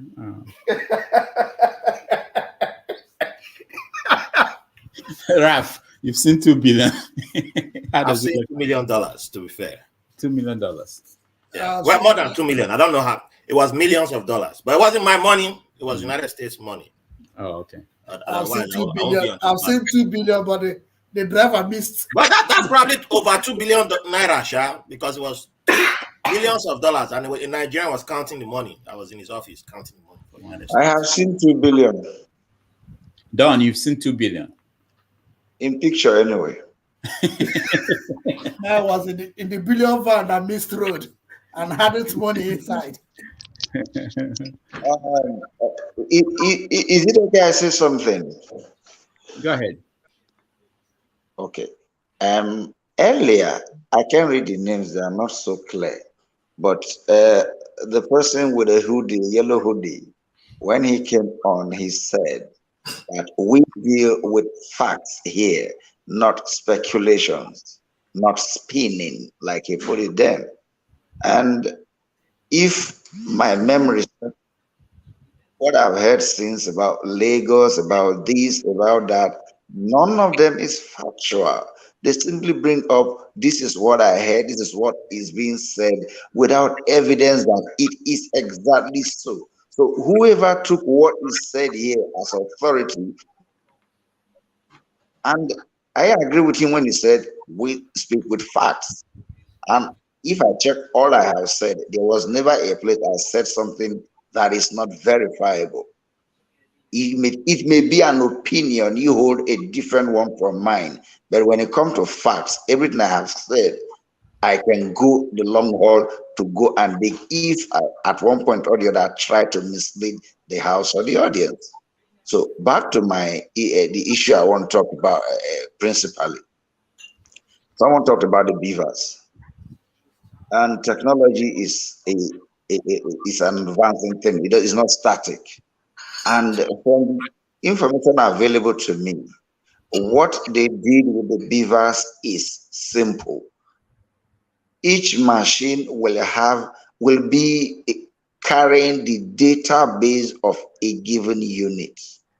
And the data has geolocation switches to the device. and has timer to the device, meaning the machine will only work in a given location at a given time. A machine. So if you take the beaver's machine from unit A to unit B, you have deactivated it. You have shut it down because you can't access. And the only access to the database is either your biometrics, like your fingerprints, or your facial. Any of them will give you access, which is accreditation. And if you are accredited, it will show it's accredited and tick one, and you go and vote. So by extension, if you are not accredited, you are not to vote. And the machines, from the data I have from the mock elections, do I say 100%?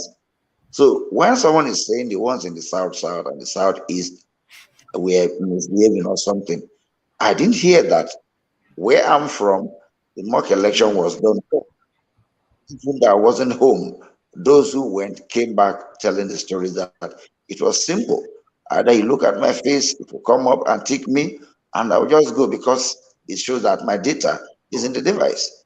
And I think what they did was simply lump all the data for a word inside the machine so they can go and try. These things are simple, and we just need to apply technology where we have overt human errors in our electionary process.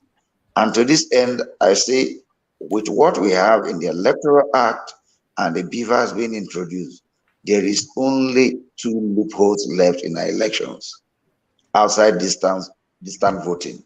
1 is vote buying. 2 is violence.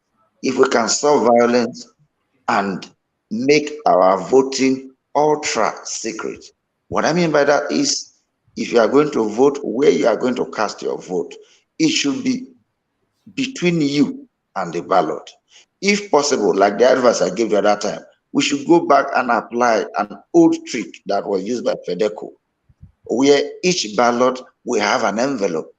So when you go in and you thumbprint and you put it inside the envelope before you come out of the booth.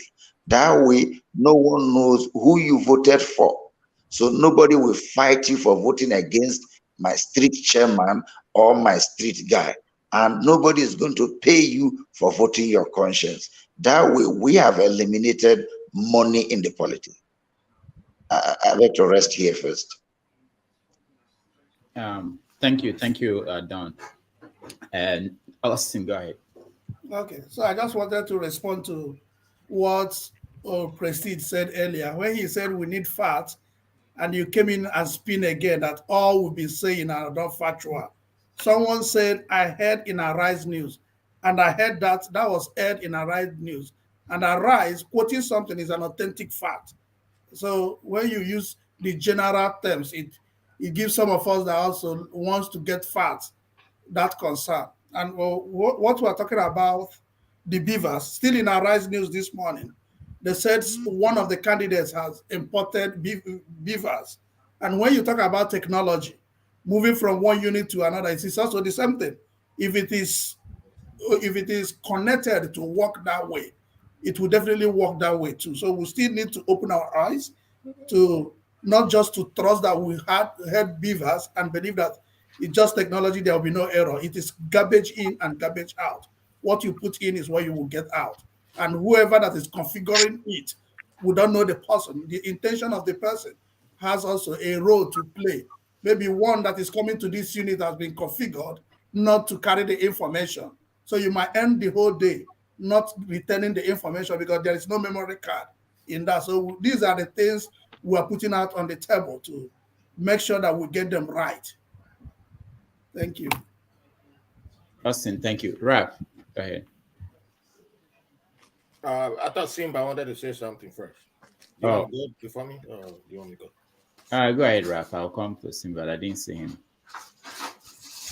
Oh, okay. No, because he raised his hand first. That's why I was. Oh, okay. I didn't see that. Okay, that's okay.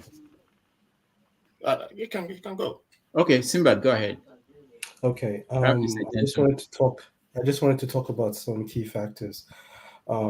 Based on what I understand, sometimes if you go to the railway station, the infrastructure, I don't know, like the Kaduna Express, the Kaduna Rail Line, the infrastructure should be modern, but they still hand out tickets, paper tickets, and stuff like that. So they write everything down with, you see them using big pencil, big biro to write down everything now. So there's a possibility that those instruments will fail.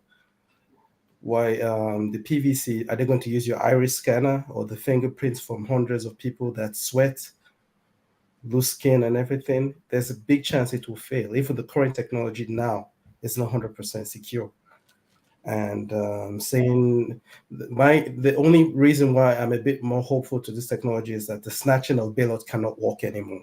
That's the only factor. But then we have the fear factor there. So how do you eliminate that? When Lagos says, "Oh, if you're not going to vote for APC, the government ballot or whatever they call it," we have to address this issue. What exactly can be done to address this issue? Is there a way that we can call these people out and see what are the buffering techniques in case when things fail? I don't know. I think I could research on it and we can talk deeper into it. I've not spent time on it, to be honest. All right, thank you. Dr. Damage, please, I have a question concerning Lagos. I think about 1 month ago or so, the president announced the change, the Inspector General of Police, of changing the police commissioners in Lagos State and one other state, right? Have they made the official changes already? Oh, yeah, they've moved. Yeah, they brought a new person to Lagos. I forgot the name. And Ralph, is an I think his name is Mba. Something Mba. Mba went to Ogun State, not to Lagos. There's someone else in Lagos. Oh, okay, okay. Yeah. Okay. All right, Ralph, go ahead. All right. We are how many days to the election? All this talk about we need to address it. If you don't have the exact solution right now, then it's over. It's going to happen. It's going to happen. So either you have the perfect solution right now, or it's done. But I saw it yesterday. That tweet spoke to something that Don Brando said, and I agree with Don Brando on this point about the BVS. That Don Brando made 2 points, and I don't quote me that I agree with Don Brando on Tinubu the first. You go and mix it up. No, I don't. I agree with him when he's speaking about the implementation of BVS. Why do I say so? Because of what I saw in some other African countries when it comes to the presidential elections that have happened recently. Does it mean it will be perfect? No, there's no perfect election. But however, it depends on your expectation or whatever you expect. I'm sorry to mute the mic. There's signs that this election could turn out to be better, except Nigeria happens to the election, which is always a possibility, being that it's Nigeria. However, back to Don Brando's point, before I go too far. Don Brando said we need to make it, people need to vote, we need to make a way where people can vote in a very secretive manner. I think we've done it in the past, which is, what's it called? Was it open ballot or? Secret ballot. Secret Option ballot. A4. Yes. Option A4, right? Option A4 is open. No, that was open. So, no, secret ballot. I think that's just something that you can always pick from. You don't need to reinvent the wheel. So simply just, tap into that.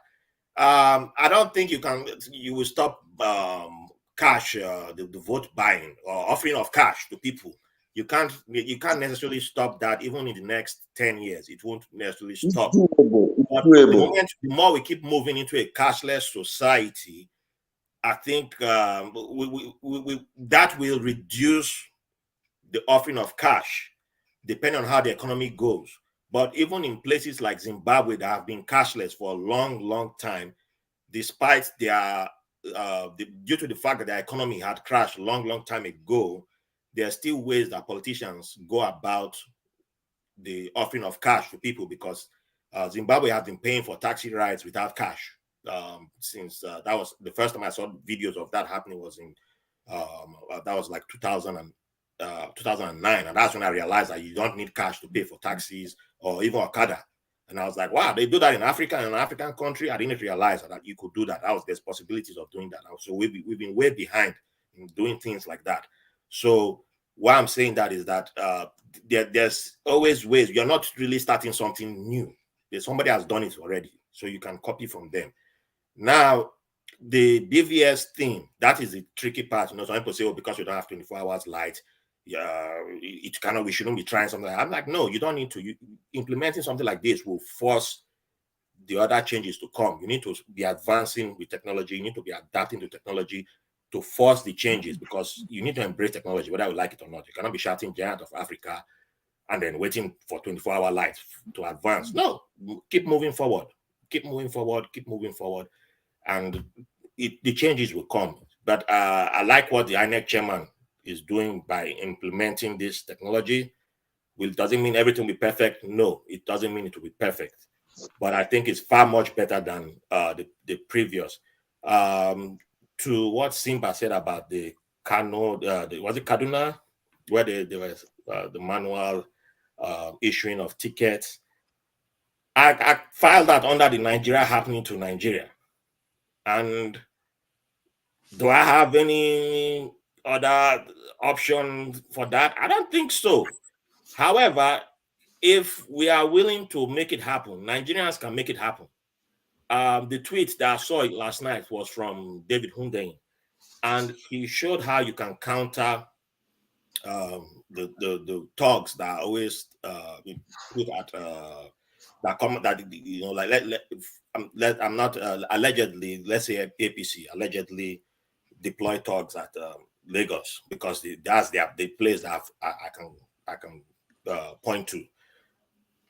One way to defeat them, and it's been done in other countries in Africa, is to come out in numbers. If there are 20 thugs there, then you mobilize in numbers to go vote. You come out one by one to come out and vote, the thugs will overpower you. But if you come out in hundreds to vote, you all know each other in the neighborhood. You all talk to each other. You all send text messages. We are all going to vote at 9 a.m. You come out, you're in your hundreds turn to 1,000. You are more than the thugs. How many people the thugs want to beat? They are women, they are boys, they are girls, they are men. The thugs are humans. They will run. And it's happened. It doesn't mean if it's PDP thugs, they will run. If it's whichever party thugs, they will run. It's happened in different places. It's happened before. Security agents, where the thugs are, they will step back. But you have to use what you have. You have to use your weapons too. Weapon, I'm not saying go and carry gun and shoot gun, and that's not what I'm saying. But you have to learn how to use the intimidation against them too. Like one thing that happened one time when I was in Port Harcourt and we went to the area that we weren't supposed to go to, Diobo line. If you know that area, I was living in Lakoya Estate. We were like, there were two boys who, they said they had stainless. When they have stainless, you know what stainless is on their waist. And, but I was one person, but they didn't realize that there were four other boys that came there with. None of us had stainless. But I said, you sure say you won't come? You sure say you won't near me? They said, how you there? I said, I there with more than one. And by the time the other four guys showed up around me, then now it's 5 versus 2. None of us had gone, but the other 2 now, I don't know, but they are calculating now. Oh, these guys. But now you start talking louder. You start shouting, you start pumping your chest up like, you're doing the gorilla thing. But it's intimidation. Now it's a gamble. Of course, they're now looking like, okay, I don't want to take this chance, but of course, you're throwing insult and all that, but they bounced away. People have been doing this before. It's not new. You're not reinventing the wheel. So that's all I'll just throw out there. All right. Thank you. Gozika, let me come back to you. It's 9 to 9. Okay, so I was saying something about sensitization and how I was hoping the churches would not take a laid back attitude. And I encountered something today that made me happy. I attended church today, and the priest was announcing that next week, Sunday, we were going to teach people how to properly vote. And I think it's a good initiative. The majority of our people look up to the church for succor, for hope and for direction. So when you have this kind of initiatives coming from the church, it goes a long way. What they will do is after each mass, they will have the INEC. They did it during the continuous voters registration. They had the INEC people come over after 10 o'clock mass, and people who wanted to register were able to register. And now they are doing it again. It's a laudable initiative. I think more of it should be done. After church, they take people through the procedure of the beavers. I was very happy hearing the priest talk about the beavers. He was telling the congregation, when you go that day to vote, make sure the number of the beavers is 000. Don't let them start anything if the number is not 00. When you go, don't go alone. Come out en mass. If people are telling you not to go out, do not listen to them. He was very clear. He said that this is not the time to sit down and keep quiet or play ostrich. That the time for playing ostrich was no more. And I like it, and I think it's something every other church should emulate. Sensitization from the church is a go-go. And if we can replicate this in the villages, I came across a tweet some time ago where somebody was talking about the use of town criers to do sensitization, and I think it's a beautiful idea. If this method, if you see the church, if we can get through the church to do sensitization of their members, to teach their members how to properly vote, how to make sure their thumbprint, their index finger, the thumbprinting does not go beyond those lines, it will go a long way to reduce invalid vote. It's not about coming out en masse. You can come out en masse, and most voters are clueless. They do not even know the next thing about voting and voting rights. But when you have this initiative coming from places they cannot ignore, some of them cannot ignore direction from their church, it will go a long way to help boost voter education and sensitization, town criers, and then church sensitization. So that is it. All right, thank you, Ngozi. Let me show this video or this picture and see who knows, who has seen this before. All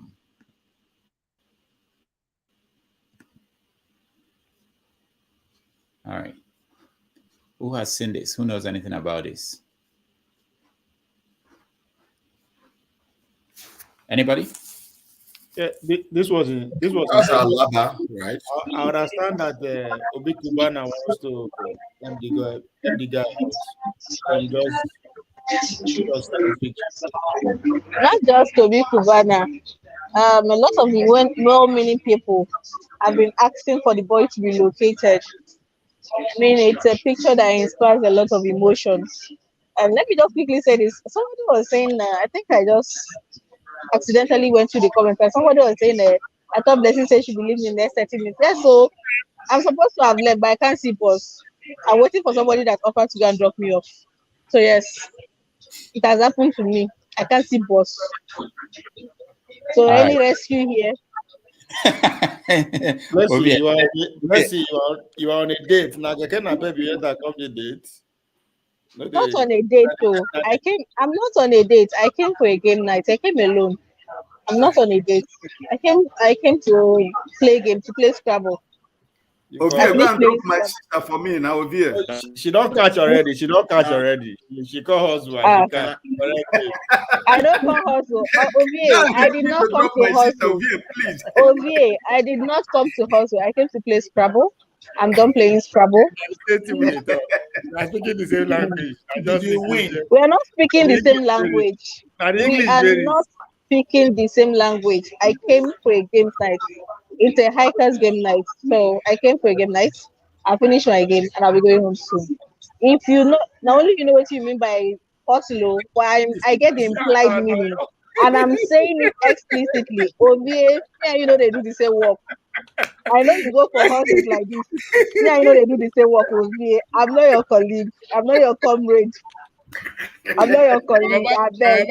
I wish they no wish. I'm not your colleague. I beg. I think God beg you. I don't go hustle. Okay. All right. Welcome to the show. Blessing, welcome so. Welcome to the show. That's the only way we can settle. We can't hear you. Can you hear us? Lugbizi is on the network. Can I say something? Okay, man, proceed. Go ahead. Yeah, I was just gonna comment on that boy that's in front of Ubi today, because that picture has become the picture of the year as of right now. The name of the boy is Yusuf Alabi. I think you hear me? Yeah, we can hear you. Go ahead.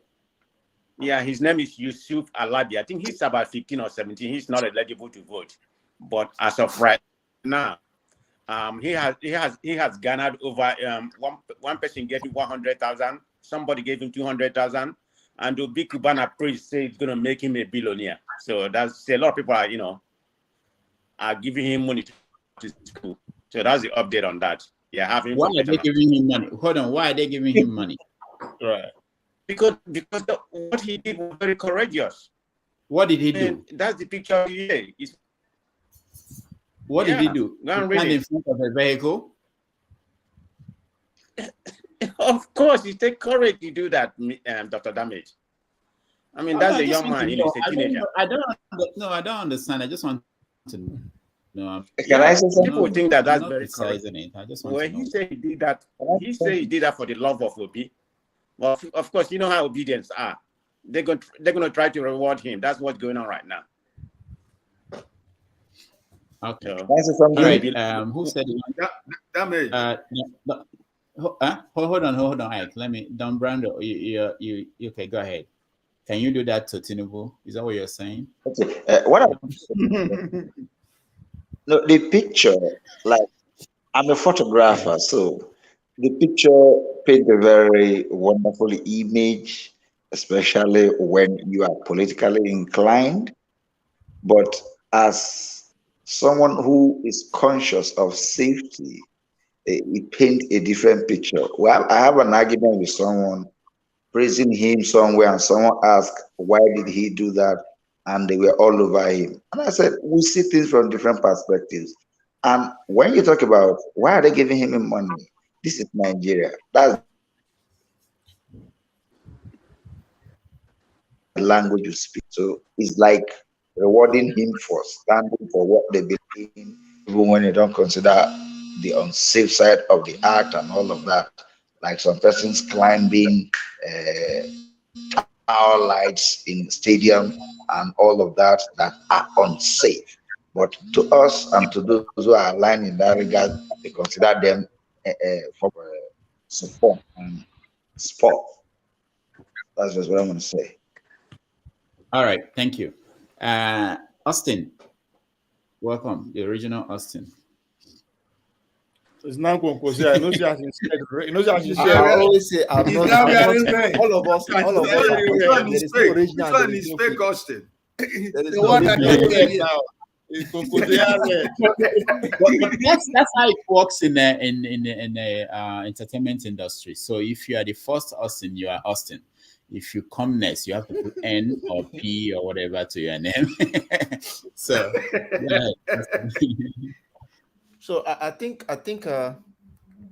this past week, especially with the final rally in Lagos, it was really monumental for Obi. I don't know. I can see this excitement in the air for everybody. Really, it was a nice one.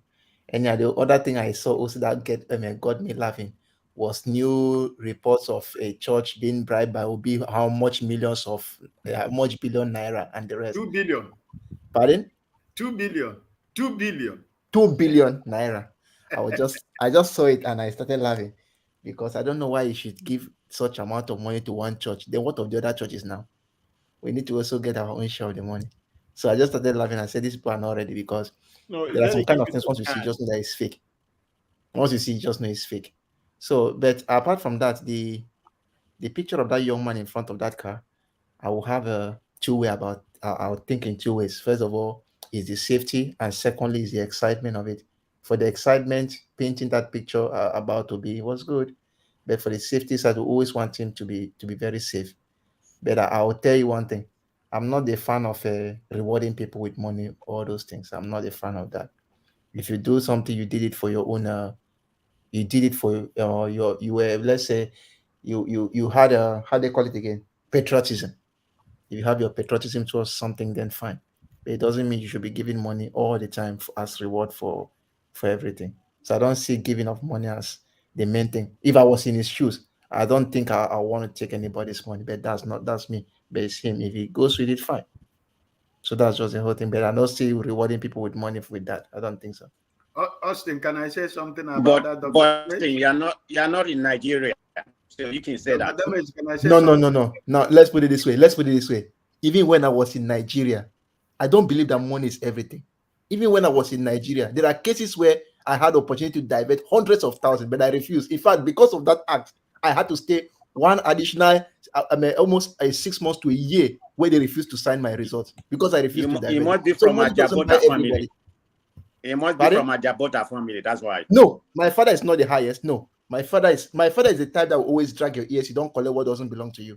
My father is not the richest. No, come on, it's not true. My father is not the richest, but he always drags your ear in such a way that you cannot take what doesn't belong to you. And that's why not the money, as I said, it's not like the gold standard for everything.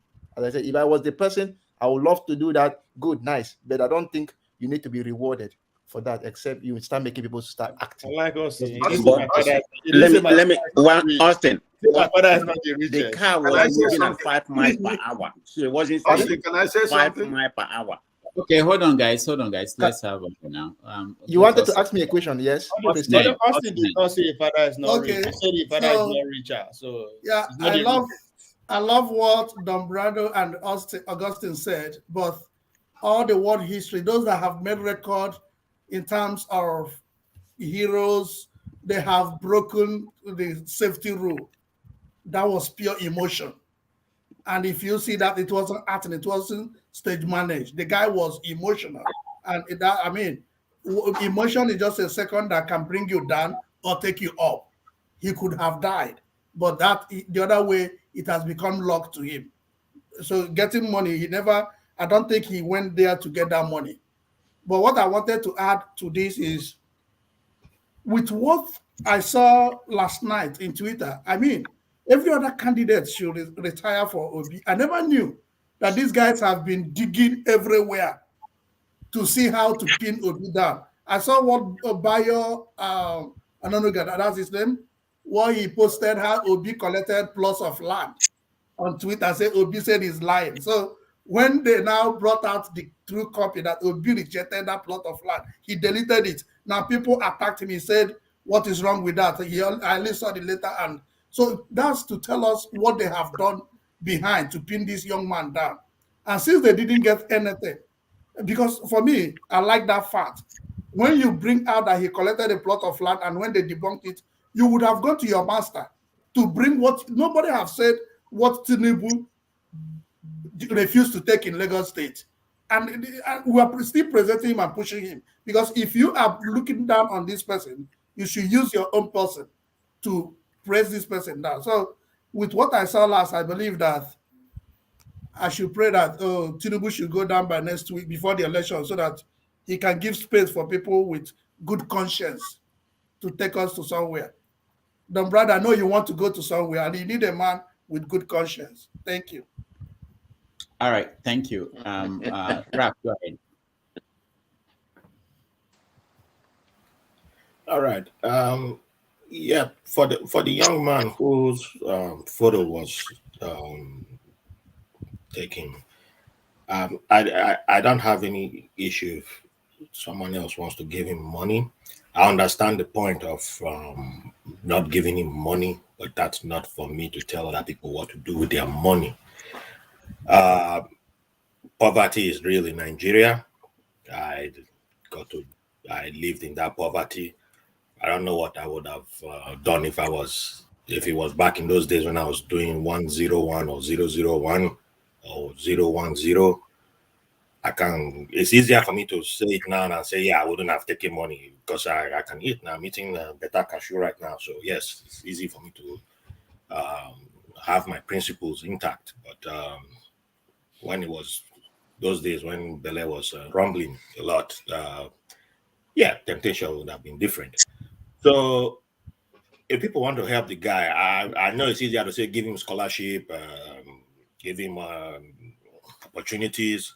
It won't feed him. right away, because when you are hungry, you haven't eaten for days, you don't know how many, you look how dirty his clothes were.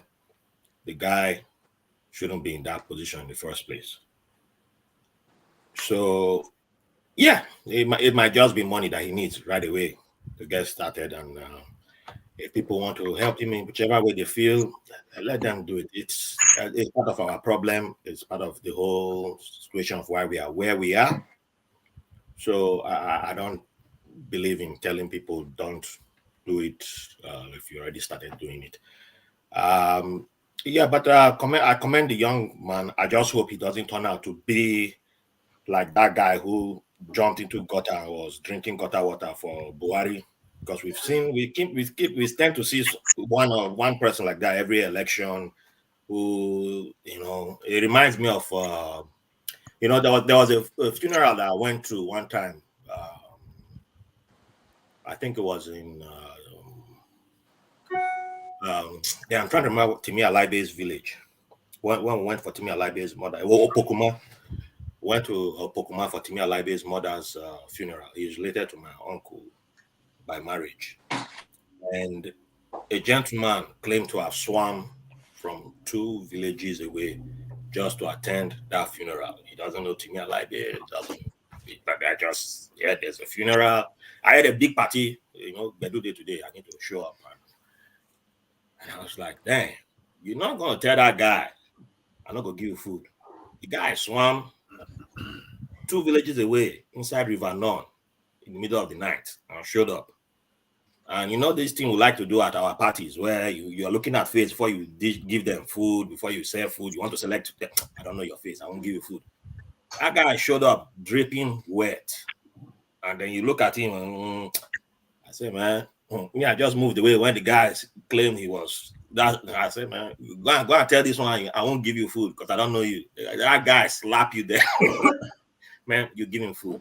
That's the point I'm making. Sometimes that's all you need to do. For some people, the solution is right there, give them food. For some people, the solution is I will give you scholarship later. Yeah, but sometimes take care of what needs to be taken care of right away. That's all I would say. All right. Thank you, Rob. Ovie. All right, Ovie. Ovie is eating now. It's about the picture. Go ahead. What? I mean, I don't know. There's just like somebody said now, during Buhari, some people said trek from Abuja to Lagos. So if this is what the media want to hold on to, instead of actually go down to the people that hold their PVC and talk to them, I don't know, because this election, Zeda is going to be very good or very bad. And I'm leaning towards very good. The whole change that we are expecting that is coming from the electoral heart actually going to work out. The Buhari administration is working hard that money have a limited role to play. So if there's anything I believe Buhari administration will do is that you want to give us election that we will be, a little bit be proud of.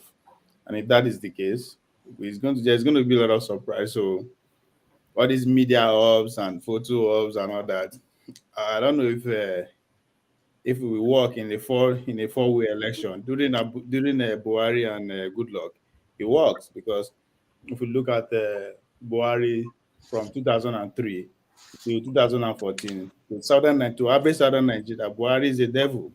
After Osama bin Laden and Buhari, that's how the image was sold to us. But overnight, between 2013 to 2015, they flipped the whole thing around. So that's what media and public can do. But that was a 2-horse race. But in this time around, I don't know where he could work for Peteru. But in 2 weeks from now, we'll find out if the picture and the hype worth it or not. Well, let me ask Ovie a question, I beg. Ovie? Yes. I never see your man, they go around the country or maybe visit some places and do rally. Waiting they happen now. That PhD, where is in that guy? Out of 774 local government, he has been to over 400. I didn't see him. He was now. They see in Edo State last 2 days, right? Not be by media, now by the voters. How many other candidates go? We don't say we get 4 frontline candidates. At least some of them are they see that they walk past my backyard. You know, I Austin, don't dey check if I go see Kwankwasomi come pass. My see, I say, guy, how far now? no, I no. don't see am. Every party at this point has a pathway to his own victory. I ain't go take win. Every particular political party. Forget all this blah blah blah blah blah. Every party know how him go take win. that's the beauty of the competition. So Okay, this men have been this guy has been like as past fast 30 as years. how did they call it again? Andrew liver salt. It will go up and just down fast. That's No, what we are waiting for. the man has been there for the past 30 years. So you think he doesn't know what he's doing? To go up 400 local government, it is in I am. The idea is to get as many votes from every state. That's your point. There's a pathway for everybody.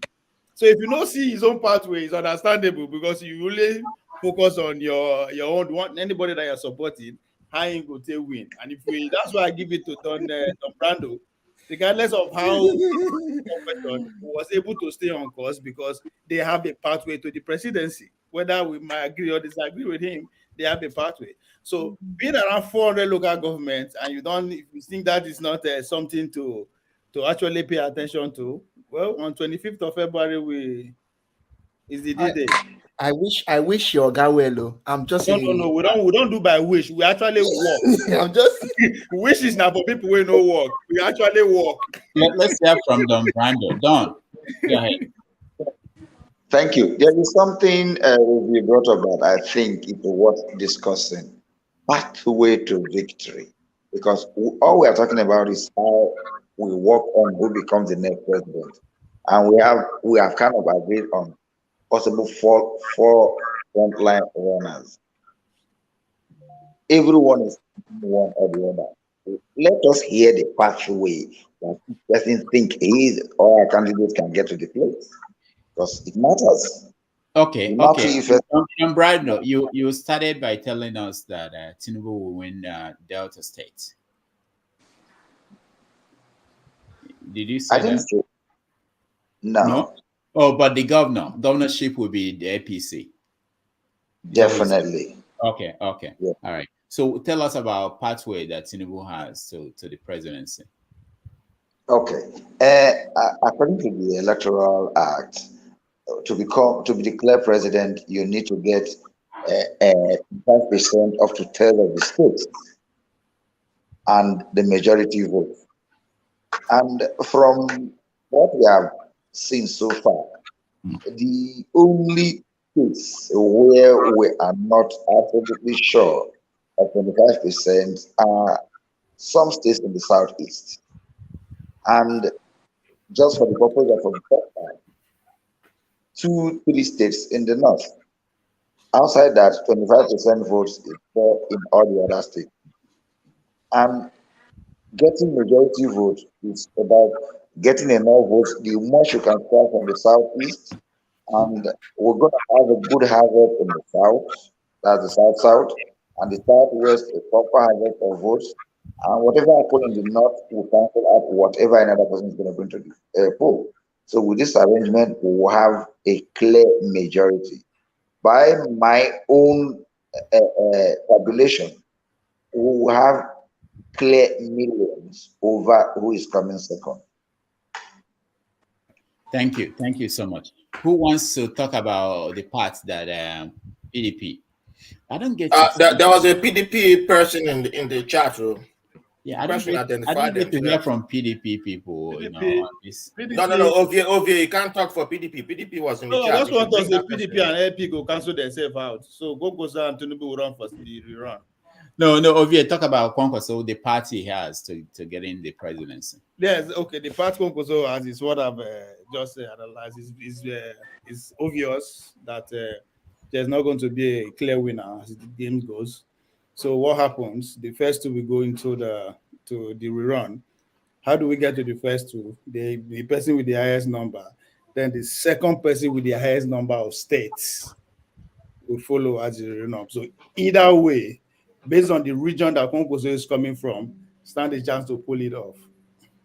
Right. So the idea of him going local instead of flying from state to state, that is what influenced that. Today, as we speak, there is no way, there is no state in the north or the 19 states that Kwankwaso is not going to get 25% based on his route. That is his pathway. So, and now on the rerun election, we all know it's a simple majority. If you're going to even though I pass you with 1 vote, I will be declared the president. So the idea that say you no go south, you no go north, you no go west, that is that is beside the issue. But it was everywhere. Kwankwaso was in Benin yesterday. 2 weeks ago, that's when he covered the southeast. So all these men they move. It's just that, as I said, it decided to actually go to the Talakawas. And as Buba Galadima will always say, the Talaka will always outnumber the elite. So that is his own pathway. That is the game we are playing here. Not necessarily say, okay, he's going to get 25% over 24 of the all states, and with the majority vote, just as the constitution stipulates. No, at this point, with the way things are going, Obi is expected to do very well. That by so doing, we will cancel the PDP man. The two of them will cancel them. Based on the fact that Bola Tinubu is also coming from the second highest regions with the number, that's where we say. That's why I said it is directly going to end up between these two people going to the finals, and from there, when it's against the south and the north, as we've been preaching, so we all know where the result will come from. Oh yeah, my man, my hail you, my man. Can I comment on Obi way to presidency? All right, man of proceed, go ahead. Thank you. This is my own permutation on my own projection. I'm trying to be a little bit factual and be a little bit conservative. If it is not the first outright winner, but I'm leaning towards a runoff. And let me state where I'm coming from. Obi is going to win the whole Southeast. That's 5. Obi is going to win the whole South. You know, that's 11. Obi is going to come second or probably win Lagos, but it doesn't really matter. Obi is going to get 25 in Lagos. Let's put it that way. Obi is going to get 25 in Ogun State. Obi is going to get 25 in on those state. Let me just leave the other 2 out, out there. Then when it comes to EFC, Obi is going to win that outright. It's not even going to be close. Obi is going to win about 80%. So when it comes to North Central, Obi is going to win Plateau. Obi is going to win Benue. Possible Adamawa, which is Atiku home state. Then when it comes to Northwest, Obi is going to get 25% in Kaduna. I don't know about Kanu, probably in Castina.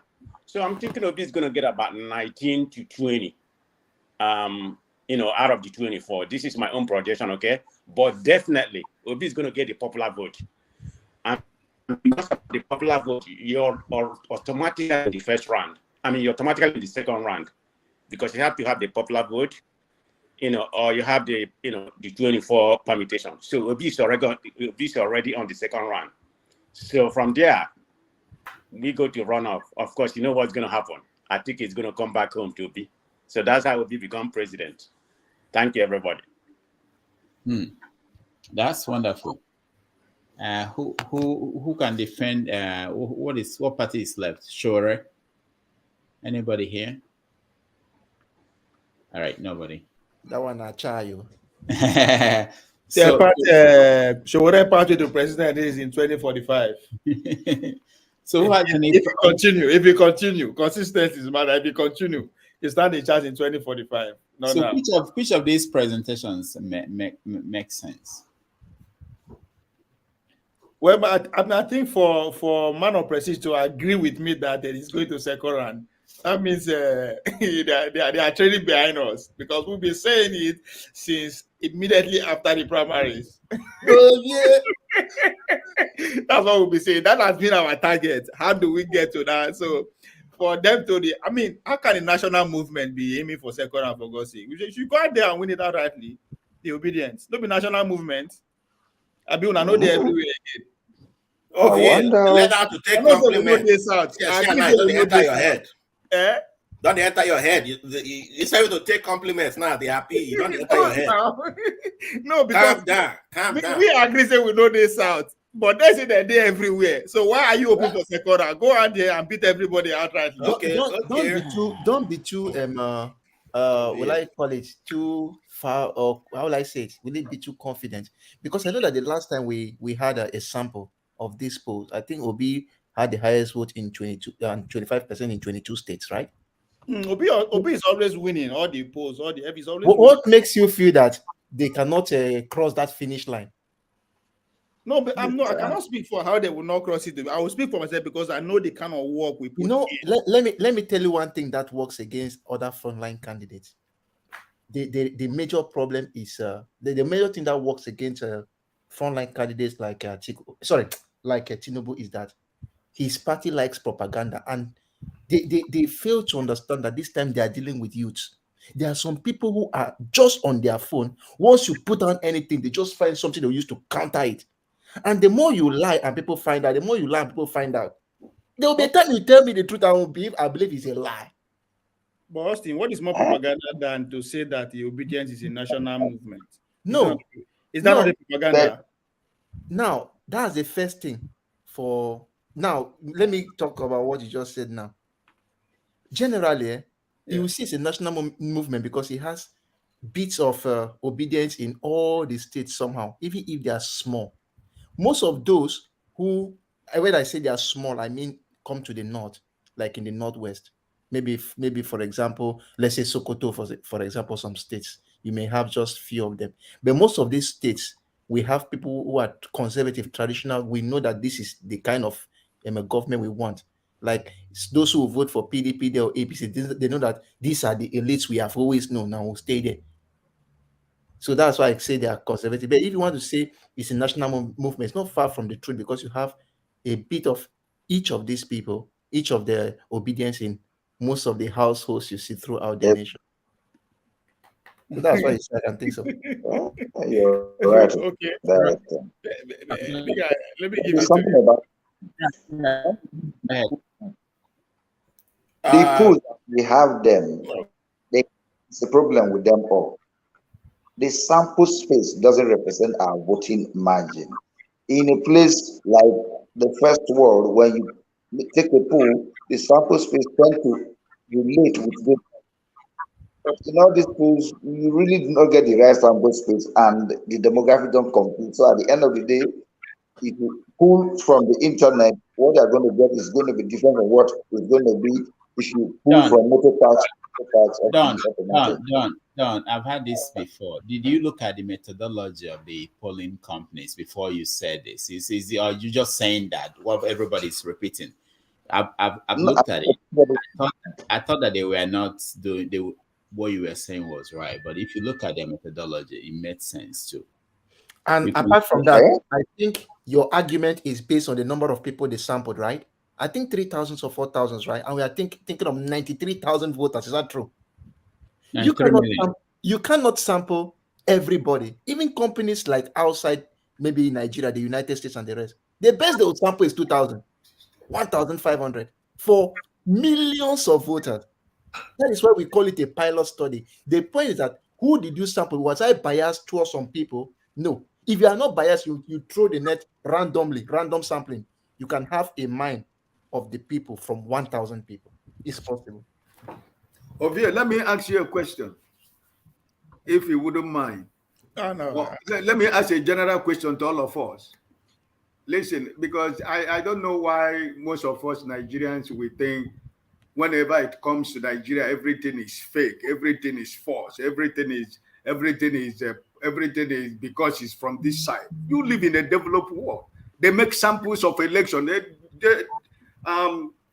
What the Republicans and Democrats, they just had an election, and the samples and the prediction almost was 99.5% correct.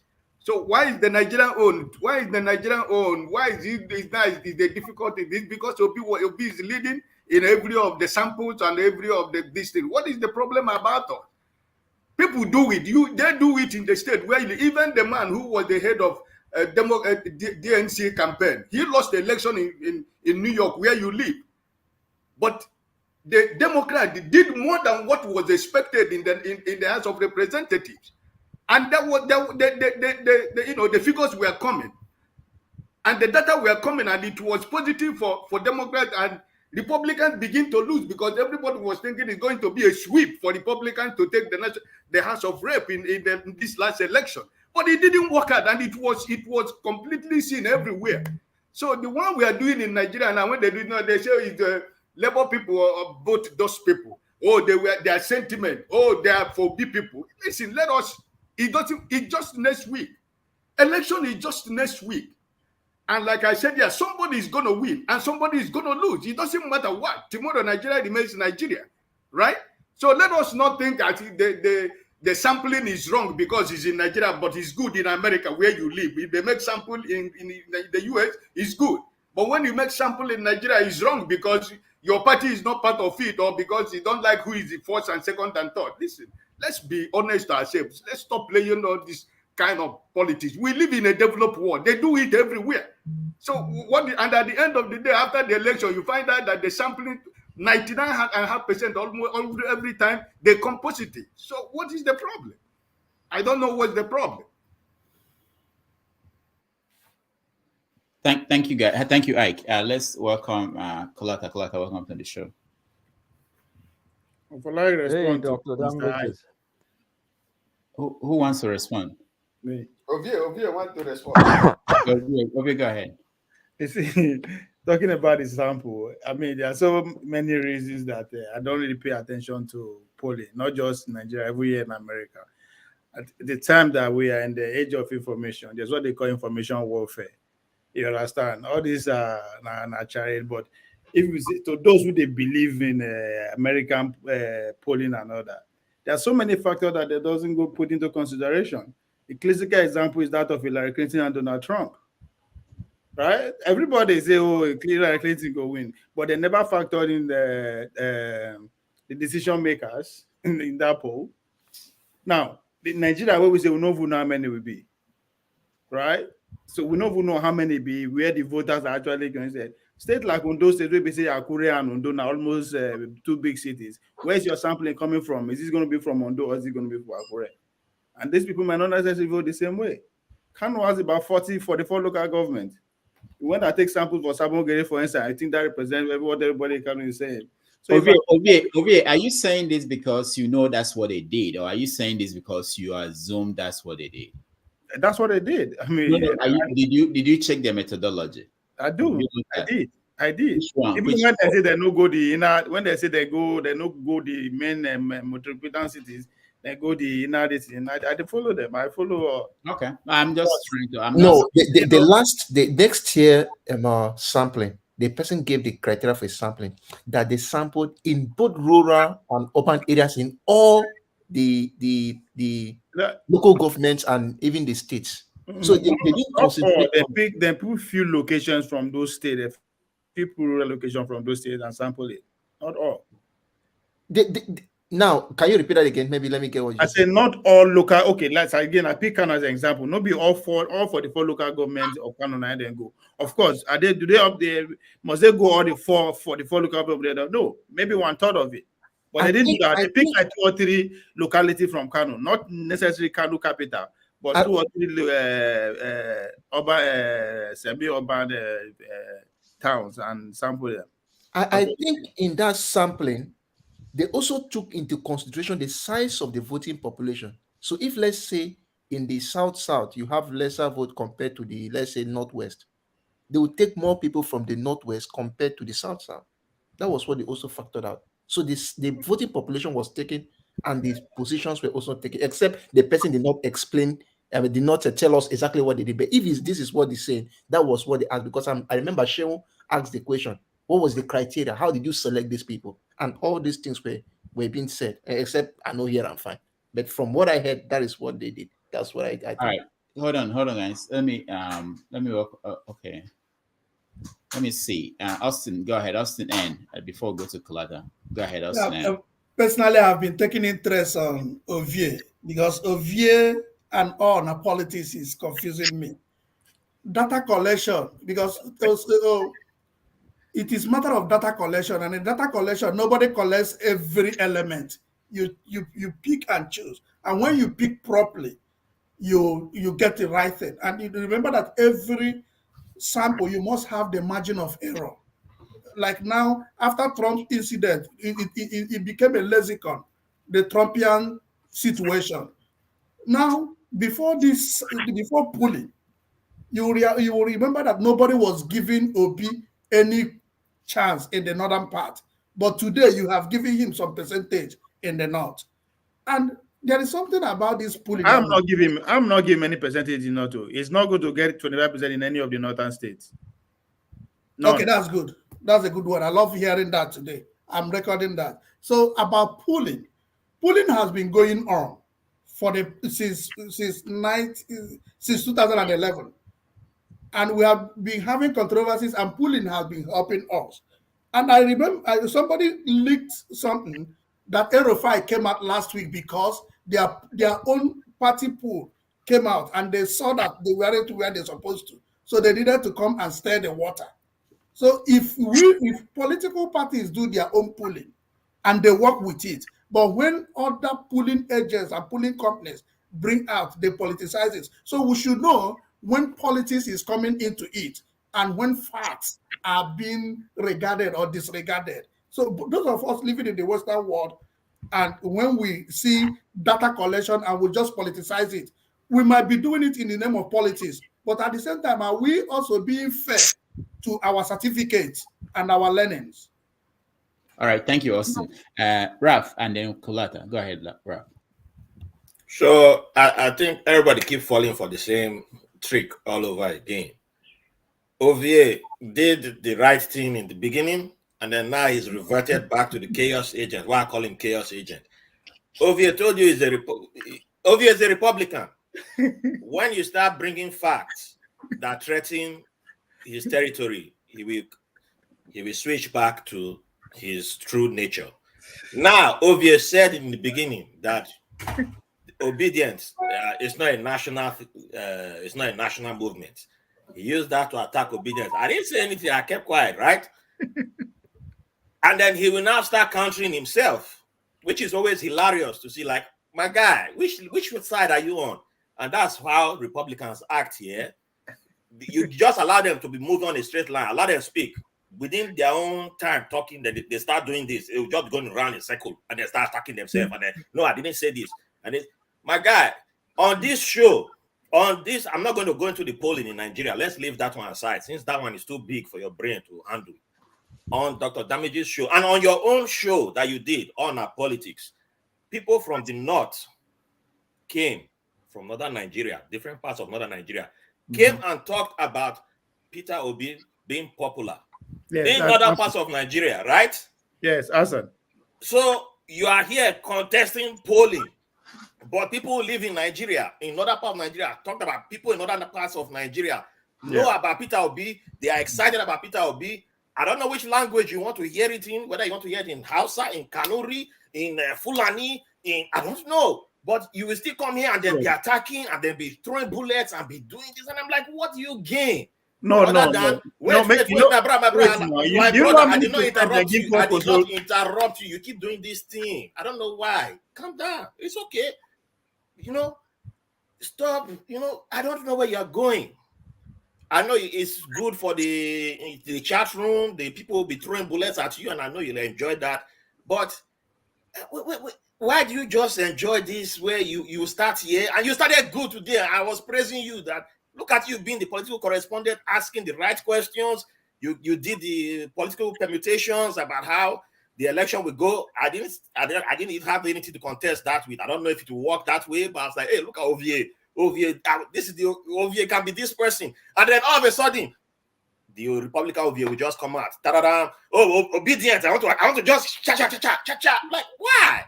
If you don't like Peter Obi, you can just say, I don't look at our brother Don Brandon. He's not supporting Peter Obi. It's okay. It's your opinion. You don't have to. But you don't have to just go and manufacture something out of the blue. You are entitled to do that, That's all. But anyway, salutations to Kulata. I hope you have recovered. I don't know, because I'm still waiting to hear from you. I just answer one part. Person will hear you now go say you are speaking for the elders of the community. No. I young past you over here, but no. I'm past you. That's all. Now you have fact you talk, say yes. Hassan Abdullahi come and say, yes, Obu has people that's rooting for him, but in Maiduguri to be precise, right? That's a fact. But how do you explain to me that Konkoso go get 6% in the Northwest and Obi go get more than that if it's about visibility? Can you explain that to me? It's just like we could say Obi, I say Konkoso get 20% in Anambra and Obi get 5%, because a few people where they wreck out for Anambra, they chant Konkosia, Konkosia, Konkosia. Can you explain that to me? Obi. So, Right. no, you see, hold on now. You might not like the way I am putting it because I'm taking a shot at the obedience. You might not like that one, but that doesn't mean that waiting at the talk. I don't know what I'm saying. So if you cannot explain how obedience will get more visibility in the Northwest more than Konkosia, then I mean, I don't know what to say.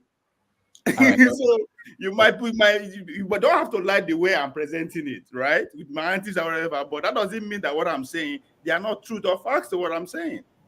Thank you. Okay. Thank you. Kulata, welcome to the show. Let's hear some. Thanks, Dr. Damages. You guys are talking about that next year poll, right? I think there are many now. After that, I think there is another one. No, there's next year, there's stairs, and there's track, there's track here. Bloomberg, I don't think is Bloomberg a poll or a projection. I think it's a projection. Oh, I don't know the difference, but they were the last one that I saw. It was called a yeah. So the next year one is a garbage poll, and the reason being, they polled 3,000 people. They had an error rate. I've never seen that error rate as low as that in my life. 2% with a 95% confident interval. They polled 3,000 people. We don't know the means. We don't know the questions. We don't know the language of the polling. So 3,000 in 37 states, that's roughly 80 people per state, including FCT, of course. And you are telling me you got a 2% error rate. 2%. That doesn't even happen in America. 2%. Go and check American polls. Fitch, whatever poll you want. 2% at 95% confident interval. That's impossible. Number one. And number two, is it adequate for Nigeria? No, because the number of votes you get in Kano is not the number of votes you get in Enugu. So whatever percentage you get does not reflect the numbers that matter for the election. So I'm not going to take that next year poll is garbage. I mean, polls have quality. This one, I'll call it maybe D class or something. Then there's the stairs poll, which polled like 6,000 and something. That put a lot more work in there. Also favoring Peter Obi, but that one gave scenarios that in the case of high voter turnout, and I think I mentioned there before that if there's 60% turnout, I mentioned that some weeks ago.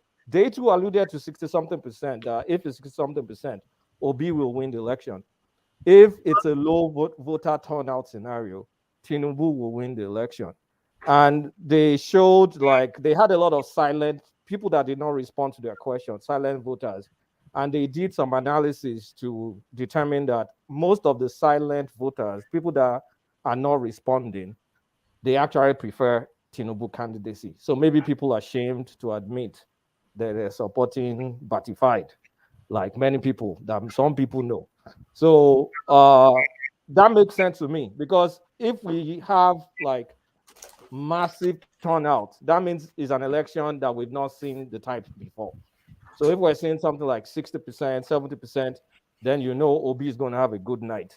But if we're seeing 35%, 40%, is business as usual election. So it's just the way it is. So at this point in time, nobody knows how this election is going to play out, because we don't know if Obi's support, if the enthusiasm we see online, if it's going to materialize, if it's going to be real. If it's going to be real, and we're looking at gangbusters, people turning out, then all bets are off. Nobody can predict the election if it's going to be real. The best some of us can do is predict just a slight increase from our normal 35, 30%. I'm thinking maybe like 40% is reasonable for this election for my own personal reasons. And in that scenario, Obi will come third, in my opinion. So, Kulata, two questions. One is there any chance that Kwankwaso will ever become the president of Nigeria? Help me block Obi so he doesn't talk.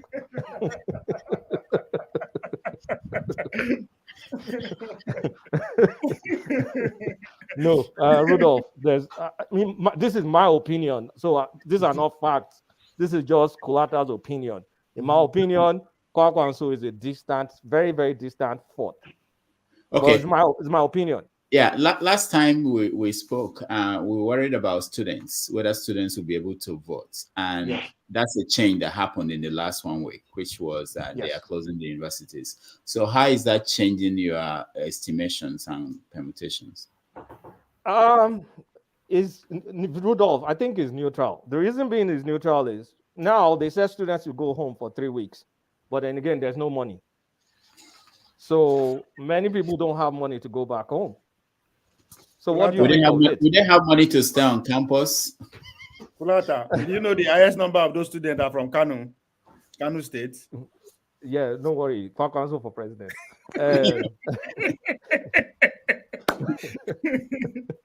Honestly, I don't think. I mean, the students going back, if the economy was normal, like they'll be able to move around. First of all, there's no fuel, and then there's no cash. So, are you going to see a massive movement of people? I don't know. It's not likely because this CBN policy and this petrol policy is going to create low voter turnout. In my opinion. Okay. All right. Austin N., what do you want to say? I love the position of Kulata. Kulata plays a double man's game here. I love what Ovie doesn't deal with pool and he threw it away. But Kulata has his own pool and he is trashing an organization's pool. And he is asking for their data or their collection method. And these people said, if you need it, write to our office. We will give it to you. He invited people, come and pick it up. And you're telling me the number of people voting in Imo State is not the same with Kano. So that means a pool cannot work in Nigeria. Now, how did you come up with your own? So it is contradictory. I'm not polling. I never said I'm polling. I'm guessing. You're guessing? Yeah, my projection. It's called a projection. Intelligent guess. What is poll? Poll is sampling. You go to public to sample people via questionnaires. Okay. So they sampled. I'm sitting in my house just thinking like you are thinking, who is going to win this election?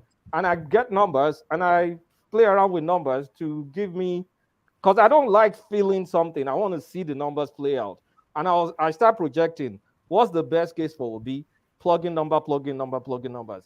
I cannot tell you that say Obi will get 30% in Kano State. How's that going to happen? I cannot tell you that Atiku is going to get 80% in Anambra State. It's not going to happen. So there are some known knowns that we know. And then there are a few known unknowns, like, okay, for example, now, I'm very confused who is going to win Cross River State. I'm very confused who is going to win Edo State. And I'm very confused who may win Benue State, for example, because it may go 3 ways. Those 3 states may go 3 ways. The reason being, PDP and Labour Party are sharing votes. And then, APC is now the opposition. So you don't even know, like, will Obi be able to steal enough PDP votes to, for example, win Benue State? Or with Cross River, APC has been there. They've built a lot of structures there.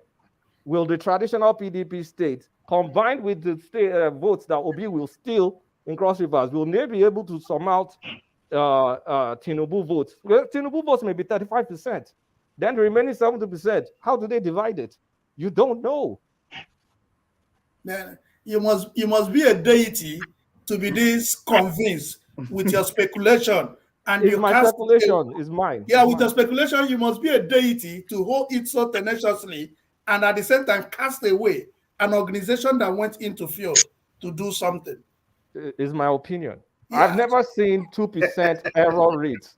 Yes. I've never seen, if you show me a poll with 2% error rate at 95% confident interval, I'll buy you bear. Kulata, opinions are free, but we are beginning to abuse that privilege. Kwakwanso is not winning, Ovie. No bother. I mean, no waste your time, Ovie. I know where you are going to. Kwakwanso not even reach Obi. Obi will more than double Kwakwanso's votes in my estimation. I swear to God. Okay, we shall see. So I know your. Who knows what happened at the debates, the NTA and the debate they were Obi did not show up. That I know. The what? Obi did not show up. Kwankwaso was present. I thought that he was the only one there. Kwankwaso was the only one there. I'm reading somewhere. I'm trying to see where there's a video of it, but nothing is being. Okay. All right. All right. Echo, welcome to the show. Echo said to make us for sure. Go ahead, sure. Echo, welcome to the show. How was Sunday service? It was okay. Echo na Igbe woman. It was okay. Now before your Shira, we go do the Igbe this afternoon. Igbe woman, those every the tie wire apart. Now you water every Sunday. Now you be the chief priest. Now Echo, are you looking at the polling for Showore? I know they look poll. It not concern me, concern you. I thank God say everybody don't confused now. There's no one road to victory. So my son Showore is still qualified to win. They're not gonna leave poll for now. Correct, mama. The game of finance, game of anybody, Abi. So now before you know say as Papa God, I thank you. This confusion when you said they sweet me for belly. Before they go just narrow every person come on. They project Atiku or Tinubu. They disqualify or be disqualified. So they're not confident they disqualify again. They disqualify my people are not able to talk about them at all. You know they're on agenda. God go stop call of now. Because now God, Papa God no say my son Showore. Now he go give us total freedom. Obi na partial freedom. Kwankwaso na partial freedom. Tutu no freedom. And Kuku no freedom. And me, my prayer every day. Now total freedom I want for my children. So now when confusion don't come day, when I never gonna know who go win now, that is where it's sweet. When Papa God step in, he finish the assignment, no person go take glory. I don't tell her. If you give Tutu, he go say, na money do am. If you give Kuku, he go say na money do am. If you give obedience, they go say na their effort. But if you give out to my Showore pikin, nobody go share your glory with you. And I know say Papa God, he no more share glory at all. So make una they do now they go. Thank you, Echo. And Duvisi, welcome to the show. Thank you, Doctor. Can you hear me now? Yeah, we can hear you. So I don't know who you are supporting, but what is the path for that person to the presidency? Well, the polls are empirical enough, but I want to distance myself a little from them and look at the realities on the ground. From what I'm seeing, people who are projecting that things will turn out the normal way, that the voting pattern has been going, may not be reckoning with the how gingered the youths are. And then the youths are distancing themselves from all the political tricks the old politicians normally use. That is why you can find some youths in some so-called stronghold of APC or PDP chanting support for Obi. And they might have other things up their sleeves on how to ensure they defend their votes on those days, because already some of them know the tricks these politicians use and they are out to counter them. So those people projecting a high turnout for APC in some and Southwest, they may find themselves disappointed at the end of the day.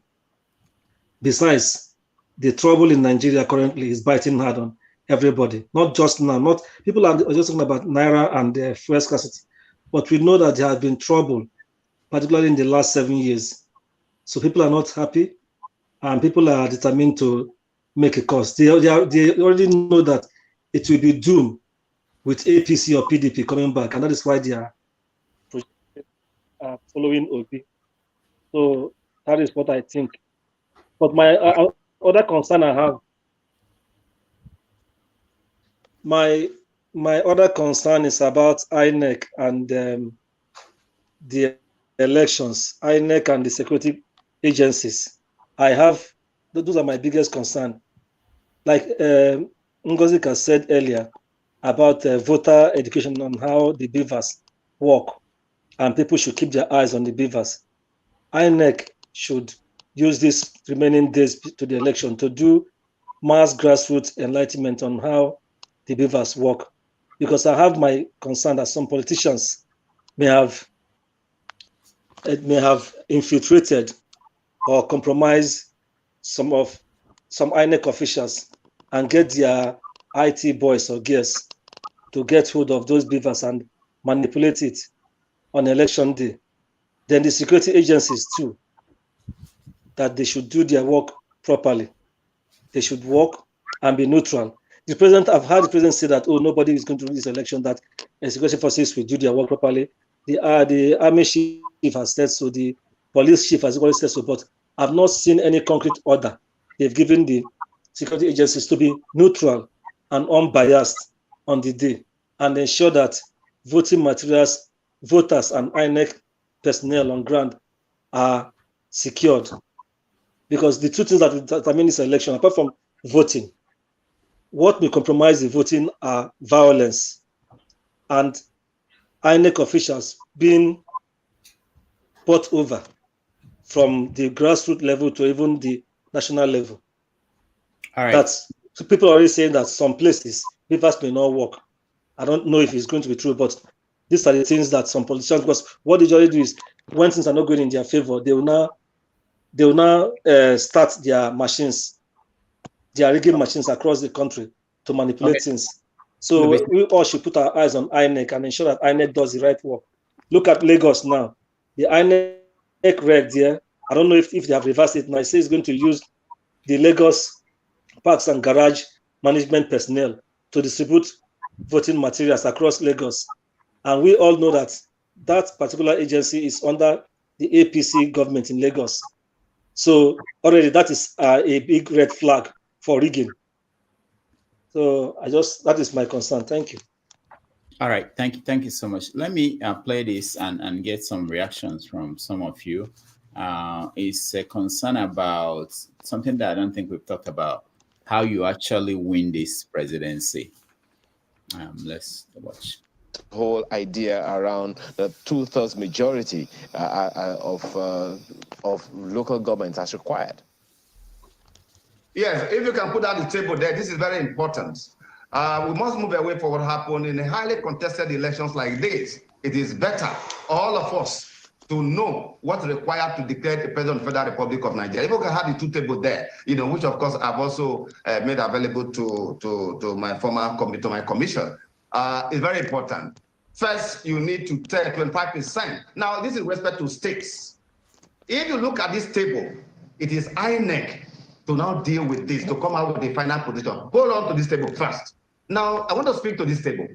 This table, it shows that in each state, you need require 25% in what is the 2/3? What constitutes 2/3 of Abia State that has what you call 17 local government? From what you could see here, mathematically, those of you who are good in maths, you can see that out here. It is now 11.3. Can you fractionalize a local government? So which one is the commission going to take? Is it upper limit or lower limit? So in a whole of 20, for example, look at Bauchi State, look at Bayelsa, look at Benue, Gombe. All of these ones that have what they call fraction. To avoid what happened in 1979, it is for the commission to take a decision, whether you are taking upper limit or lower limit. Now, and this goes about, how many of them? About 21 states where we have this set, 21 states. Now go to the second table quickly. Now the second table, is one that is very clear. Two-thirds that is required in each of the states is very clear. That's the second table. Now, this about 12 states. If you look at Adamawa, it has 21 local government. It gives you just 14 local government where you must score 25%. That is very clear, unambiguous. So a returning officer should not be confused on that day. Voters, those who are campaigning, you now know that it's actually 14 as you require. Please take it forward. Now you find out that, yes, Federal Capital Territory, you need 4. Imo State, you need 18 because it has 27 local government. Imo, Jigawa, Kebbi. And both of them, you require, no, Imo, Jigawa, they are 27 local government respectively. 18 local government. Now, any state where anybody will be declared, you must less than 18 local government. 17, 16, anybody declared beyond this one is unconstitutional. Is unconstitutional. That is what is very clear. So 13 states of the Federal Republic of Nigeria, as we are going for this election, it is very clear what to require. The rest of the first table, what to require is for the INEC to now come out with the final decision on that, so that we don't need to go to court. I say this because in the United States of America, Chamberlain, Ayo, Bukola, Maupe, you all know that of the entire 285 delegates, you need to score 270 and not 70 point something to be declared a president of the United States of America. This has to be made clear to everybody, so that somebody think that happened in 2019 and back where some people were declared without meeting the constitutional threshold. It should never happen in our country again. Okay.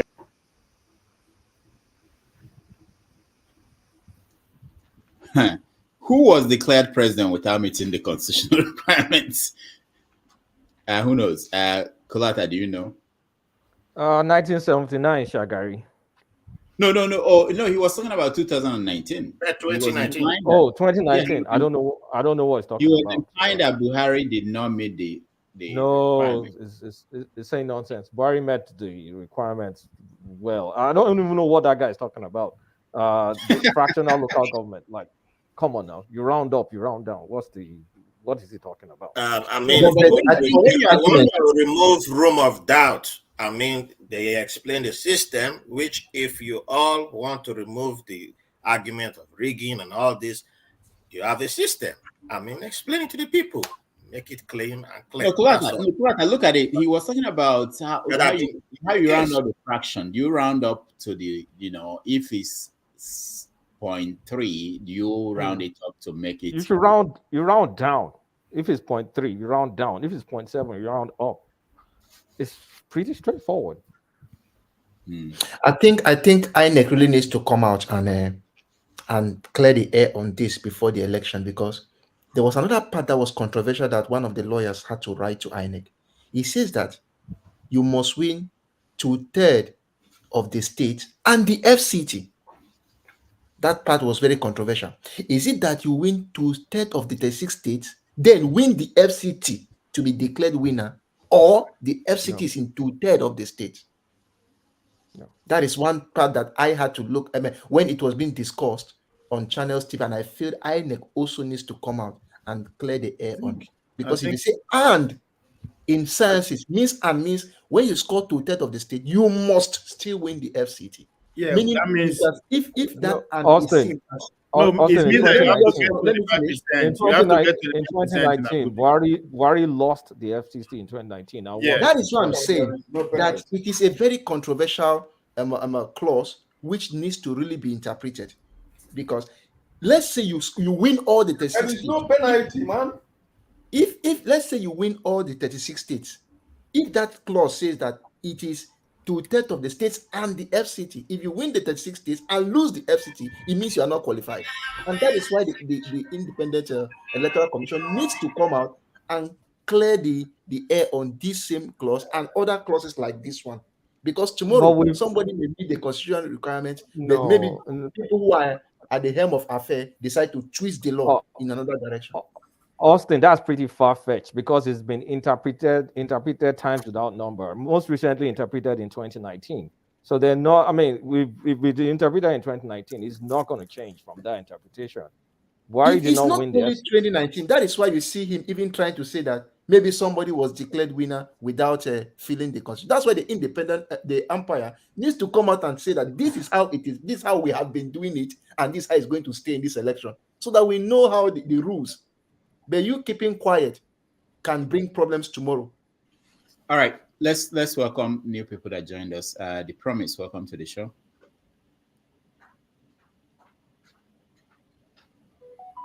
Magis, thank you, Magis. Thank you, everyone, and good evening or good afternoon, wherever you are. Okay, so we have 13 days to the election, and we're seeing a lot of news. This is the final week for people to pull out whatever prank they have to win the election. So we're talking about how are people going to win and what stories might come up within this week to change the views of voters. What do you think? Who are you supporting, and what do you think are the chances? Okay, I'm supporting Obi.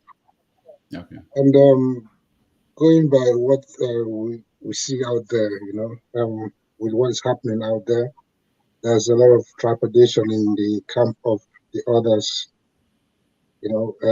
Taking cue from what happened yesterday in Lagos during the campaign, going after, I mean, of course, you can see the APC people going to the attack, people going to the campaign ground. That shows that they are afraid.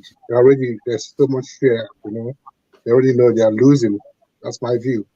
They know they are losing, and that's why they now out for intimidation.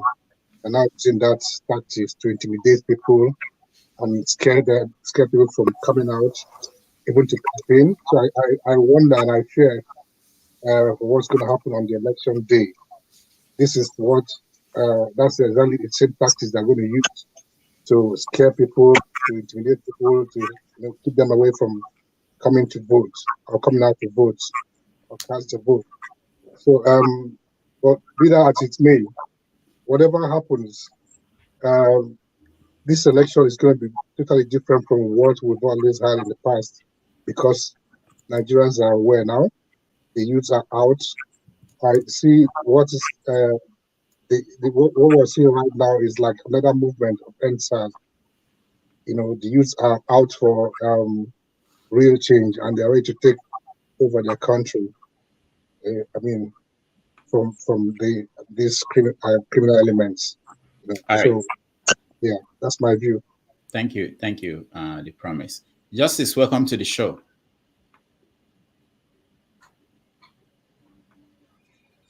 Thank you, Dr. Damages. Thank you, everyone.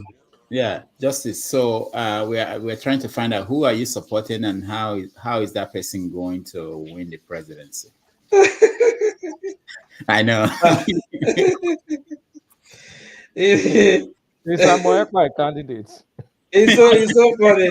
It's so funny to ask me this question, because there's nothing like Nigeria in my world, because it's a father deceiving Pekin is what Nigeria is doing to their people, So whoever is in this election is doing it for his own personal interest, because they're not going to even change the thing that is coming. As we are today, a country that is going in election, people cannot even have food in their table. And we have been doing election for the past 60-something years. And we are continuing doing the same thing. And we want a different result.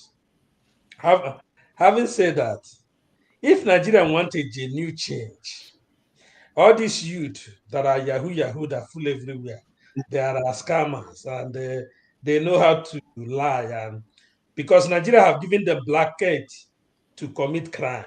So now they're hiding an obedient movement, trying to say they want a new Nigeria. And I keep asking them, what happened to the old one? Because for you to get a new something, you must know what happened to the old one you want to dispose, and which they can give example. If Nigeria want a genuine change, I thought Showore could have been in the spotlight for this election. Because when we look at it very well, Showore could have been in the spotlight. Although I have told him, he's my friend, I have told him he's not gonna, Nigeria is not gonna look on his side, because whenever you are saying the truth, you are just in for destruction. They are gonna destroy you, they're gonna kill you, anything, they will make sure that they put you. But you see this Gen Z generation and British establishment trying to manipulate our psychological mind to push that, oh, we are getting a new Nigeria from Obi. And I asked them simple questions that have not been answered. Obi lived in London for the most early part of his life. For me, if I said I want to be a governor of any state in Nigeria, I live in California, or I have lived in Hong Kong for 2 years. At least I have to replicate what I see in those cities for me to even say I did well. But none of them can even place a hand on the. I don't know why we cannot even reason. Like, it's a problem for me to see somebody who, Obiano, the past Anambra state governor, he lived in Texas, to show how black people reason. I keep saying this thing. He handed over power today. The next morning, he's already at the airport to move back to Texas. Today in Osun, the man there lives in Atlanta. Today is the governor of Osun State. This is the people. Now, we are going for presidential election. Instead of these people to go to my village in Okigwe to tell them what they're going to do in Okigwe, they went to Chatham House to tell them what they're going to do for Nigeria. Is it how we want to govern? You know, it's a shame. So why are we deceiving ourselves, our people, talking about this election? So you can talk, we can talk anyway, because as a people, we don't want to disturb our mental health. It makes it easy for us to say, when you see people shouting obedient, because you don't want to go to that side that is very, very painful. If Nigeria want a genuine change through ballot box, people like Showore should be on the front. People like the man in SDP, these are intelligent men that can change but here we are talking about 3 candidates that have been a part of the establishment for the past 24 years, and we are still repeating what we have done before, and we're looking for, my brother, for me, no election in Biafra land. All right, thank you, Justice. Chief Chuka, welcome to the show. Hello, Dr. Damages. Thank you for having me. I really want to appreciate you and what you've been doing. You know, I've been following your show, and I thank God that I'm able to join you today. So I want to quickly talk about, just as I said the last time we met, you know that I'm an Obi supporter. And also, I used to be one of his greatest critics, but for the past few years, I really turned obedient. I also love Showore. Showore is a very nice guy. You know, like when you hear what he says, and he's especially the restructuring and everything, and then about when he talked about the constitution, why we need to change this constitution and everything, that is what he's saying is valid. It's a valid point, and personally, I support that too. But the reason why I chose Obi to Showore is that Showore, I can't really have something to, judge him with. Okay, let me take for instance. I know he owns Sahara Reporters. If he brings out and shows us, look at what he did in Sahara Reporters. Look at where he took Sahara Reporters from a company of $100,000 to probably a company of $10 or $50 million, and how he did it. And maybe that will be one thing, that will be his selling point. And then we'll come and say, oh, this guy knows about the economy, he knows what to do. But Obi is not, nobody's perfect, but he's tested. Obi has been tested in Anambra, where he came in, the government house was burnt. Anambra was a state whereby the governor at one time, Ngige, was kidnapped. No other state has ever seen their governor being kidnapped. That was how bad Anambra was. He came in no Abga House of Assembly member. He was there. They threatened to impeach him. They impeached him. They did all sorts of things. The Abga wasn't in the federal, but he managed to pay up the debts, build up all the things he needs to build up, and pay up all the pensions and gratuity, and also save. He's not perfect.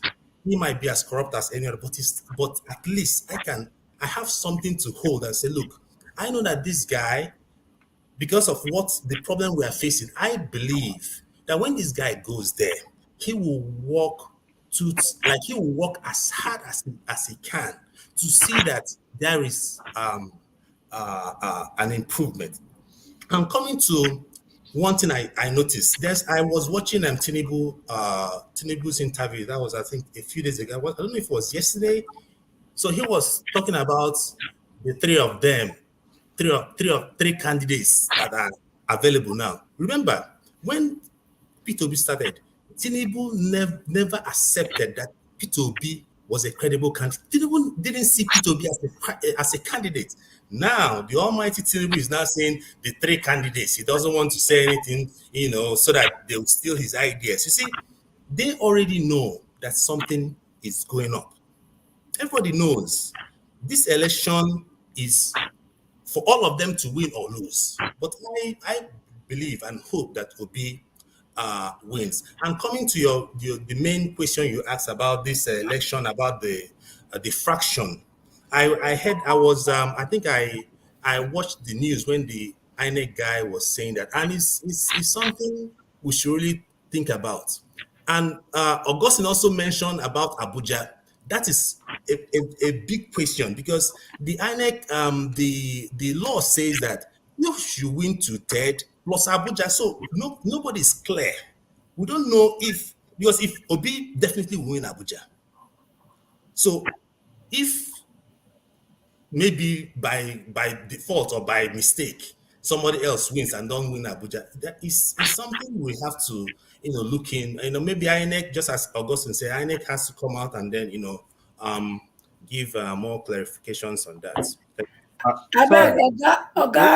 Hold on. I just want to add a quick follow-up question. Make I say one thing.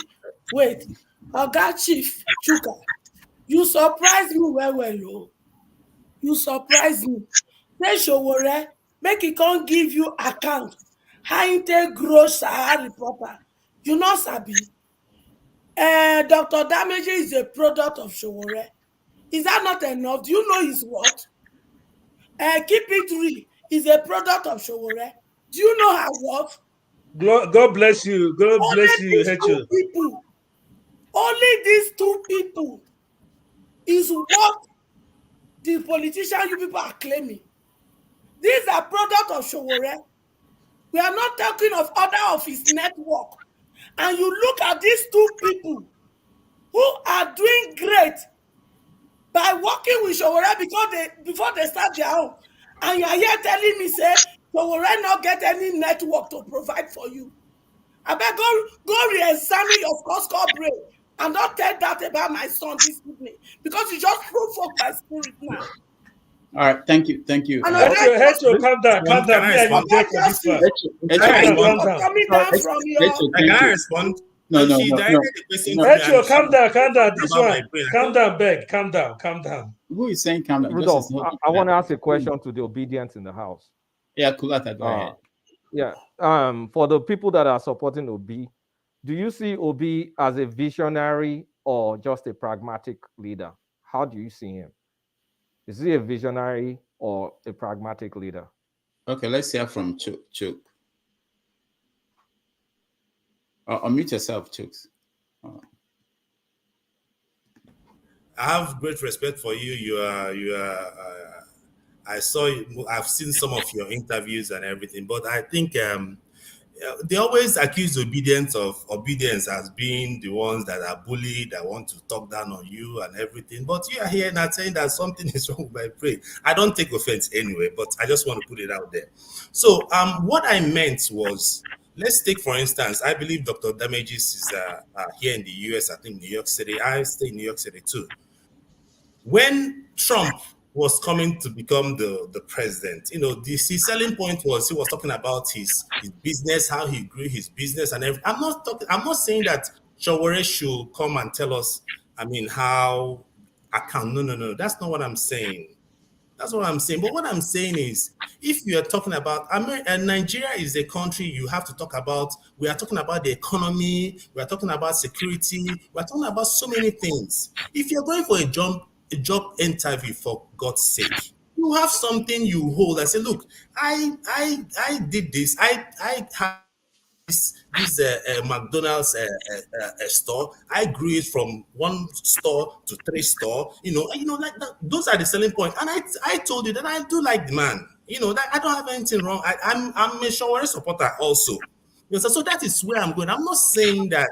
I'm not insinuating that he should come out and start doing to give us account of how. No. That's not what I'm saying. But economy of 200 and something million people are at stake, and we have to at least know, because if Sowore has been somewhere, we can say, okay, no one can come out and say, oh, all the people when they somewhere, one that don't put since 1960, what did they give to us? So that one that they thought this foolish thing they invest me, una don't employ experience in court. No, don't say that. Give to us. Don't say that. What are they giving to us? Don't say I asked that. a question. I asked a question. Listen, Not a direct question. I asked a question, please. I want to answer Kulata's question. Okay, Austin, answer Kulata. Now, I will say that Obi is both visionary and pragmatic. So now let's start with the. Can you give examples of both? Now let's go with the pragmatic nature. Now, Obi has done something in Anambra. When he came, he looked at everything. Now, even before this election, Obi is somebody who does case study. He went to Egypt to look at the power sector. He has seen, the normal statistics he has gotten from other places. How do they do it here? How do they do it here? Even the ones he has not seen before, he has not done before. Like there was a question they asked at Chatham House. He said that if I don't know how to do it, I will go where they have done it to learn it. So if you learn everything, you can look at the basic concept, then try to put it into some working principles, and try to make it work. Let's look at visionary. In the case where every country or maybe any establishment should always prepare for the rainy days.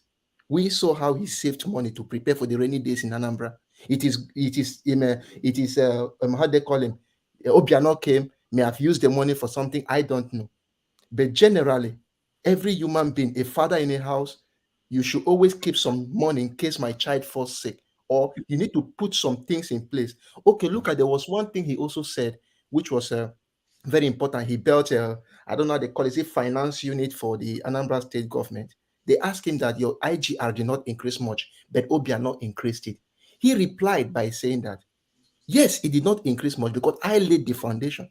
Obiano built on the foundation. Within no time, the IGR also increased. So it therefore means we think of the future, what will come, and we do the ones we can do now by learning and making sure that we can do it now. So I see him as both pragmatic and also visionary. All right, thank you, Austin. Rap, go ahead. All right, I will tackle multiple points. I don't know why the guy who doesn't like Peter Obi is jumping on to answer, but and I have something for you too, by the way. So I see Peter Obi as I don't even know if I would identify him as pragmatic or visionary, but I agree with what Austin said.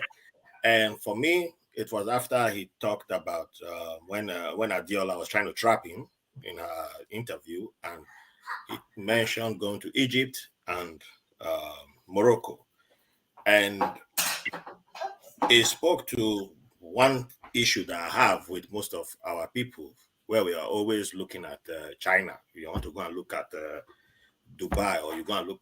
Most times you start looking at Africa. Look at your fellow African countries. Look at the solutions, because I've always said there are a lot of African countries doing things the right way, but because of this, our inferiority complex and our over-sabi, we try and act like we need to overdo things, and then that's how we create white elephant projects that would 20 years later, like Onikan Stadium, how many years did we spend to build that, and how much money? Go and compare how much to other countries, to the Nelson Mandela Stadium that they built. Let me use stadium as an example, since we are all crazy about football, English Premier League, our colonial master.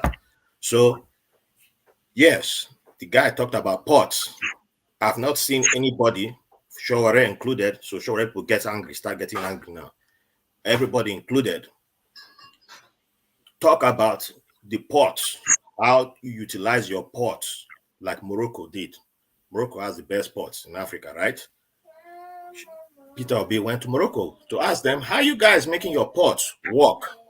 And yes, we get carried away by this word, corruption. We get blown away and we just shout corruption, corruption, corruption. My guy, sometimes it's easy. Just simplify things. We don't need to get carried away with the big words. So, yeah, we just kill everybody, throw everybody in prison. And, you know, you need to start somewhere. And sometimes you're not, the solution is everybody wants this thing of Jerry Rawlings, where you will kill people. When are you going to stop killing and govern? Sure, people are not ready to govern.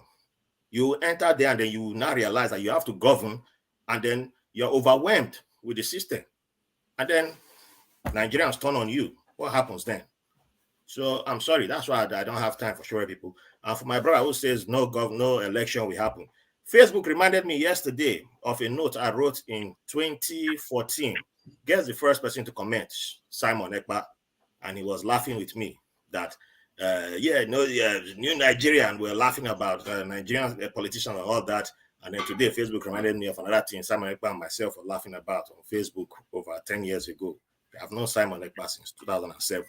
The Simon Ekpa you see now is just a creation of something else. We used to laugh about a lot of things. He's still like even something that I did a few days ago. He liked it. He didn't say anything. He just hit a like. I still have his number. So some of you be jumping about there shouldn't be any election. Yeah, Simon Ekpa has this right to say, don't do this. Meanwhile, I know who his wife is. Some of you have come out here to say, speak against that religion. And it's funny, you don't know your person. You don't know the things that he stands with in Finland. You don't know this person. But I'm not here to release all that. That's for you to go and find out on your own. But the person that is telling you no election, no this, no that, he didn't believe in a lot of the things he's telling you today. But it's just funny how he can control most of you. So Shawari is a good guy, but he should be an activist. To me, he should be an activist. He shouldn't be a president. I don't think he belongs in presidency. And he's a great guy, but activism doesn't belong in presidency. You don't mix those two. You not get finance for my. I don't have the people will decide. I don't have. I want Peter. Wait. But I have an opinion, madam. Your opinion. You have an opinion. I've defended your rights to say something, madam. The people know what they want, yes, and they have the finance. Yes, they do. And if the people say they want to go, what will happen? And what will happen is people choose things. If you not win, he try pass you when see that for yeah, they compare with your mouth. Madam, I know vex. I know. If you don't win, he still better pass you when you see that for yeah. I don't say he no better pass me. You can't do what he has. All right. I not talking anything wrong. I call him an actor. Okay. So, Dr. Damages, I want to respond to this, my brother that just spoke now. No, you're not responding to anybody. Please, I want to say something. No, Justice, you have to hold on. I will call you when it's time. I want to say something. Actually, Justice brought up the issue of Showore and Adebayo. I want to announce that we are having what we call the definitive, maybe the final debate, political debates of 2023. And we announce here that Showore and Adebayo and Kachuku are confirmed that they will come in for the debates on Sunday at 12 noon New York time. So let me play you guys what we have for that debate. Iroko Post Media Group Inc., in association with Iroko Post TV, invites you to the definitive debate of the 2023 presidential election season. Non-partisan Nigerian journalists Sonala Olumense, Okendebe, Farouk Berogi, and Rudolph Okonkwo, with nearly 200 years of combined experience in the profession, are pleased to invite you to the definitive presidential debate of 2023. Date: Sunday, February 19, 2023 at 6 p.m. Nigerian time, noon in New York, 7 p.m. in South Africa, 4 a.m. in Australia. The program will be televised in and outside Nigeria and carried live on all social media platforms. Here are the presidential candidates invited. All Progressives Congress Parties Bola Tinubu, People's Democratic Parties Atiku Abubakar, Labour Parties Peter Obi, New Nigeria People's Parties Rabiu Kwankwaso, Social Democratic Parties Adewale Adebayo, Action Alliances Hamza Al-Mustafa, African Action Congresses Omoyele Sowore, African Democratic Congresses Dumebi Kachiku, and People's Redemption Parties Kola Abiola. Several TV stations and social media platforms will televise the debate. Please join us. All right, so that's about the debate. So this time on Sunday, we will be talking to some of these candidates. I'm not sure yet. We have the deadline of today at 12 midnight to get the responses of everybody else. All right, so I hope you join us if you can next week. Who wants to say, Kulata, are you okay with the answers they gave you? Oh, Justice. All right. Justice. Oh, you know, there's something this one Nigerian is always try to play game. You know, they want to make us look like some of us, we are not one Nigeria. Most of us here have been in politics. We carry Nigeria with our head and we are ready to die for it a few years ago. This, you can come here and tell us, Simon, do this and this, he believe in this. It doesn't matter. All of us have come to realize that Nigeria is not going to work.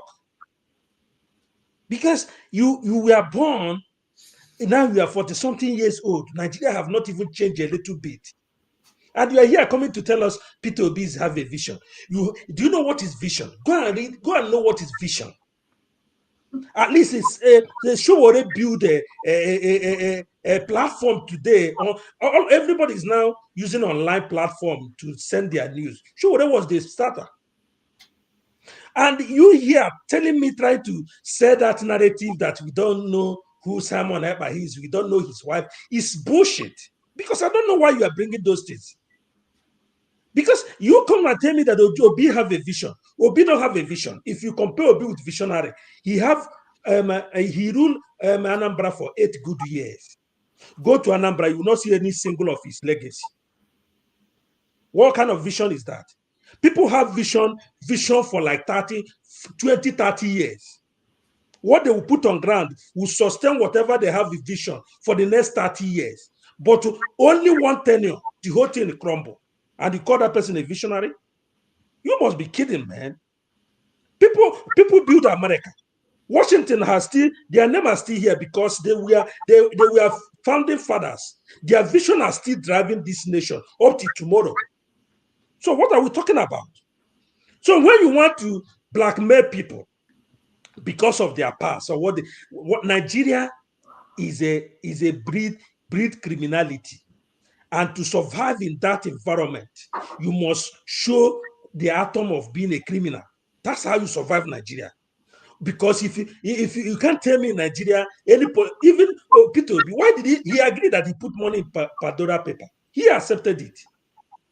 If Nigeria was a country that is insane people that rule there, he should be in jail or he should disqualify being coming for president. You are calling a vision. I don't know what you people call a vision because we have been normalized criminality. We celebrate. That is why I see some people, I know their business. I know what they do. When they come to tell me Obi, I will laugh because I know Nigeria have given so many people blanket to commit crime. Because when you carry green passport, you are a criminal. But when they catch you, now you are an Igbo man. You want to answer Nigeria when you're a criminal. But when you become a footballer, you want to go to your village and become Igbo man or Yoruba man. This is what we are doing.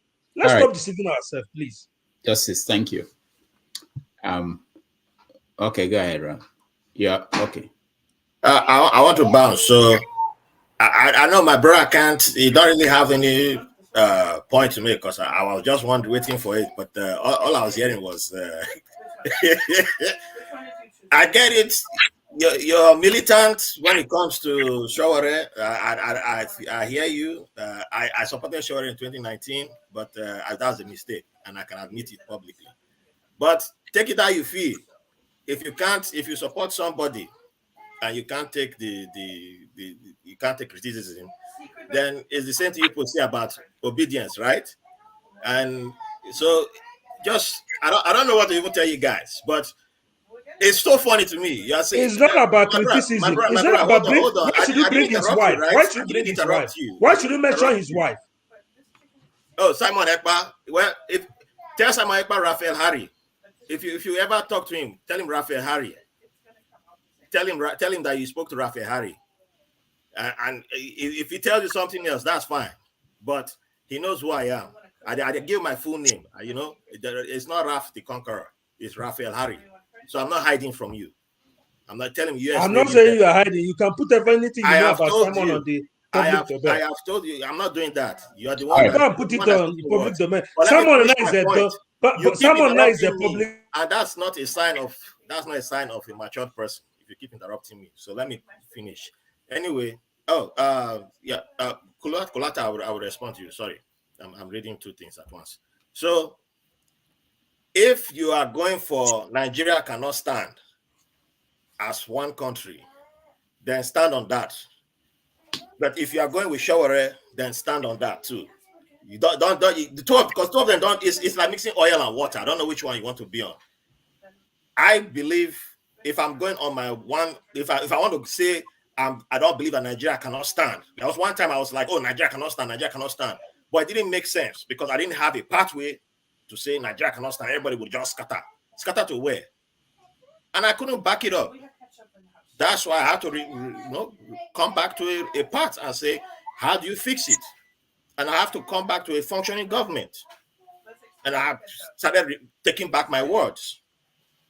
Otherwise, I have to say Ijaw Nation, or do I say Niger Delta Nation, or do I? And you have to own up to what you are standing by. But I cannot defend what I'm standing by and just come and say people should go and die, go and fight war, fight against a nation, or fight. And people was easy on the internet to just come out with these things. And later I will say, oh, I'm standing with Shaware, but I'm saying Shaware today, but tomorrow I'm fighting against Nigeria. No, and if Shaware wins power and it doesn't deliver within 4 years, then I'll say back to the bush. Everybody shoot gun. No. So it's up to you. I'm not telling you which side to stand on. You have chosen. You say you're a warrior for whichever. That's fine. Do whatever you want to do. It's up to you. You are entitled. I believe in is that you are entitled to your opinion. That is where I stand. But you should be able to back it up. And when you come here and you say something that's upside down and you are doing the left and right and you're going to lie down and upside, people will challenge you. Words have consequences. And when people challenge you and you cannot back it up, don't get angry. That's all. If I call I'm not saying nobody should challenge me. If you challenge me, I'm willing to defend myself. Okay. Mentioning Showore, I'm just giving Nigeria. I'm just telling Nigeria when they are, if they are honest. Thank you for the platform. If they're honest, Rudolph. If they're honest. All right. But what I'm telling, why I even mention you on my. Hold on. Clutter, the message went through. You still need my. Yeah, I'm going to send it to you now. I'll send it to you now. Ovie, you get it in a few I seconds. don't like Barcelona, but good luck to you. Madam Hecho, I hope you understood what I was saying. Me and you, we don't have fight. We don't have fight. I said, I didn't insult your candidate, but I hope you if you like, you insult. I didn't insult your candidate. Your insult not make Papa God not do what he want to for his life. Well, then secondly, you know better pass my pikin. I not talk say I better. When I talk say I better pass your pikin. Totally. Now make Nigeria better. Make you fit carry your kurukere and I don't want to go back. I don't want to go back. Don't worry. Afraid. Say they will kidnap you. Now they fight for. So if you like, don't worry. They don't even want to kidnap me, Chef. If they kidnap me, I go call you. I go say make they flog you well. See, look, how you take and if you show what see, the promise, I'm Chief Chuka. Ovie, you know, say me and you will not to find ourselves. Sleep well, tell your wife make you do it. Now chicken wings with the job tonight. Now chicken wings. All right, thank you. Raf, thank you. So today is the Super Bowl, and we have to end at 6 in another 27 minutes, unfortunately. But Kulata, you wanted to say something? Yeah, I just wanted to follow up on my questions. There was a reason I asked that question, whether people see Obi as pragmatic or a visionary. By all evidence I've seen, I is a pragmatic person. But by the examples the people there have quoted, it doesn't speak to me like an example of a visionary. Austin said he saved money. Saving money in a government is one of the most transient thing because the next person will just come in and blow up the savings. So that doesn't leave a lasting legacy. Savings is not a lasting legacy. That's why I question Austin's example about Obi being a visionary. But was it pragmatic? Yes. Someone that can save money is a very pragmatic person. But now, the next example that was given as a visionary was going to Egypt, for example. Going to Egypt after the fact that the federal government, via the late Abakari, had already signed a deal with Siemens in Germany. So for me, when I saw that Egypt thing, it felt like a stunt because the process was already in place. We already had the deal with Siemens. So going to check what Siemens did in Egypt while the Nigerian government is already engaging in Siemens with Siemens didn't show like vision. So it's one of the reasons why I look at maybe while I think of Obi as a very, very pragmatic person, I just think, okay, what's his lasting legacy in the states that he governed? That answers that visionary question for me. Like, what's the lasting legacy? Like, okay, because in 8 years, there's really not, you can't do much in 8 years, but at least you can leave a footprint that outlives you, either by personnel or by infrastructure or by a program or by something. So that's why I was maybe people that know better than me. Student Maybe pass they can answer that. Student pass WAEC. Yeah, okay, fair enough. Student smart WAEC. Kwakwan Soak student too, then do WAEC. I don't say them pass, but then do WAEC. No, that guy get to university. He's a PhD holder, my friend. He built 2 university holder during his time. 2 universities, they are still existing. I don't define paperwork. I hope Nigerians will send a petition against this pastor that carry AK-47 come church today. I hope Nigerians will write a petition. You know, they are good in writing petition. Which pastor is that? I didn't. He's a house on the rock pastor in Abuja. House on the rock. He came church with the AK-47. Okay. I hope people like Ovie will mobilize their people to write petition. That guy now, house on the rock now, no be papa be unless you could be father now, right? No, Paul at the Farasi Church for Abuja.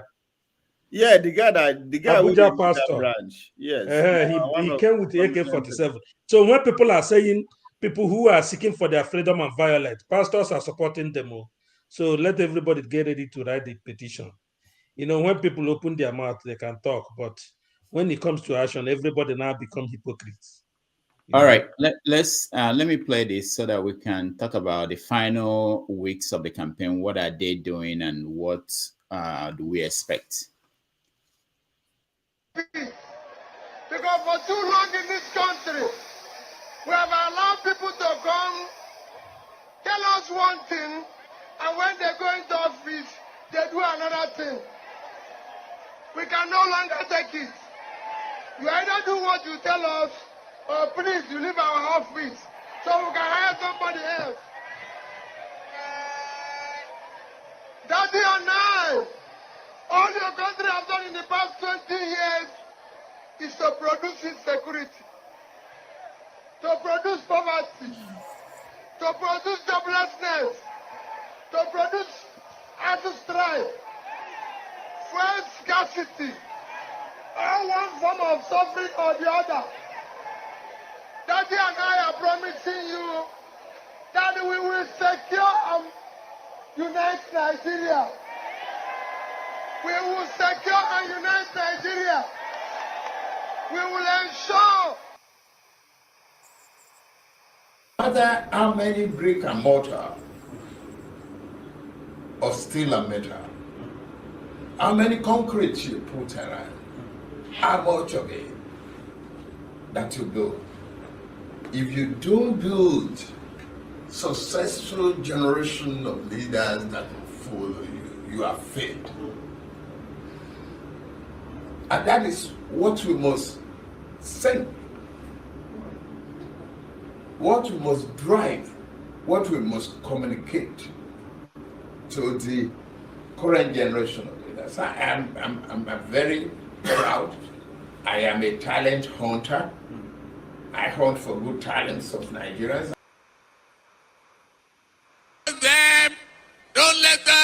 Don't let them lie to you about change of currency. They've never understand what inflation is all about.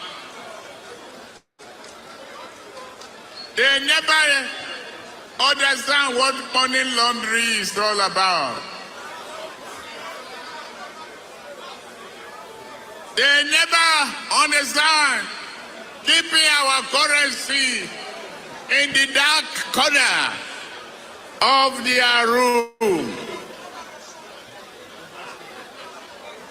To change and torture, move the exchange rate from 2.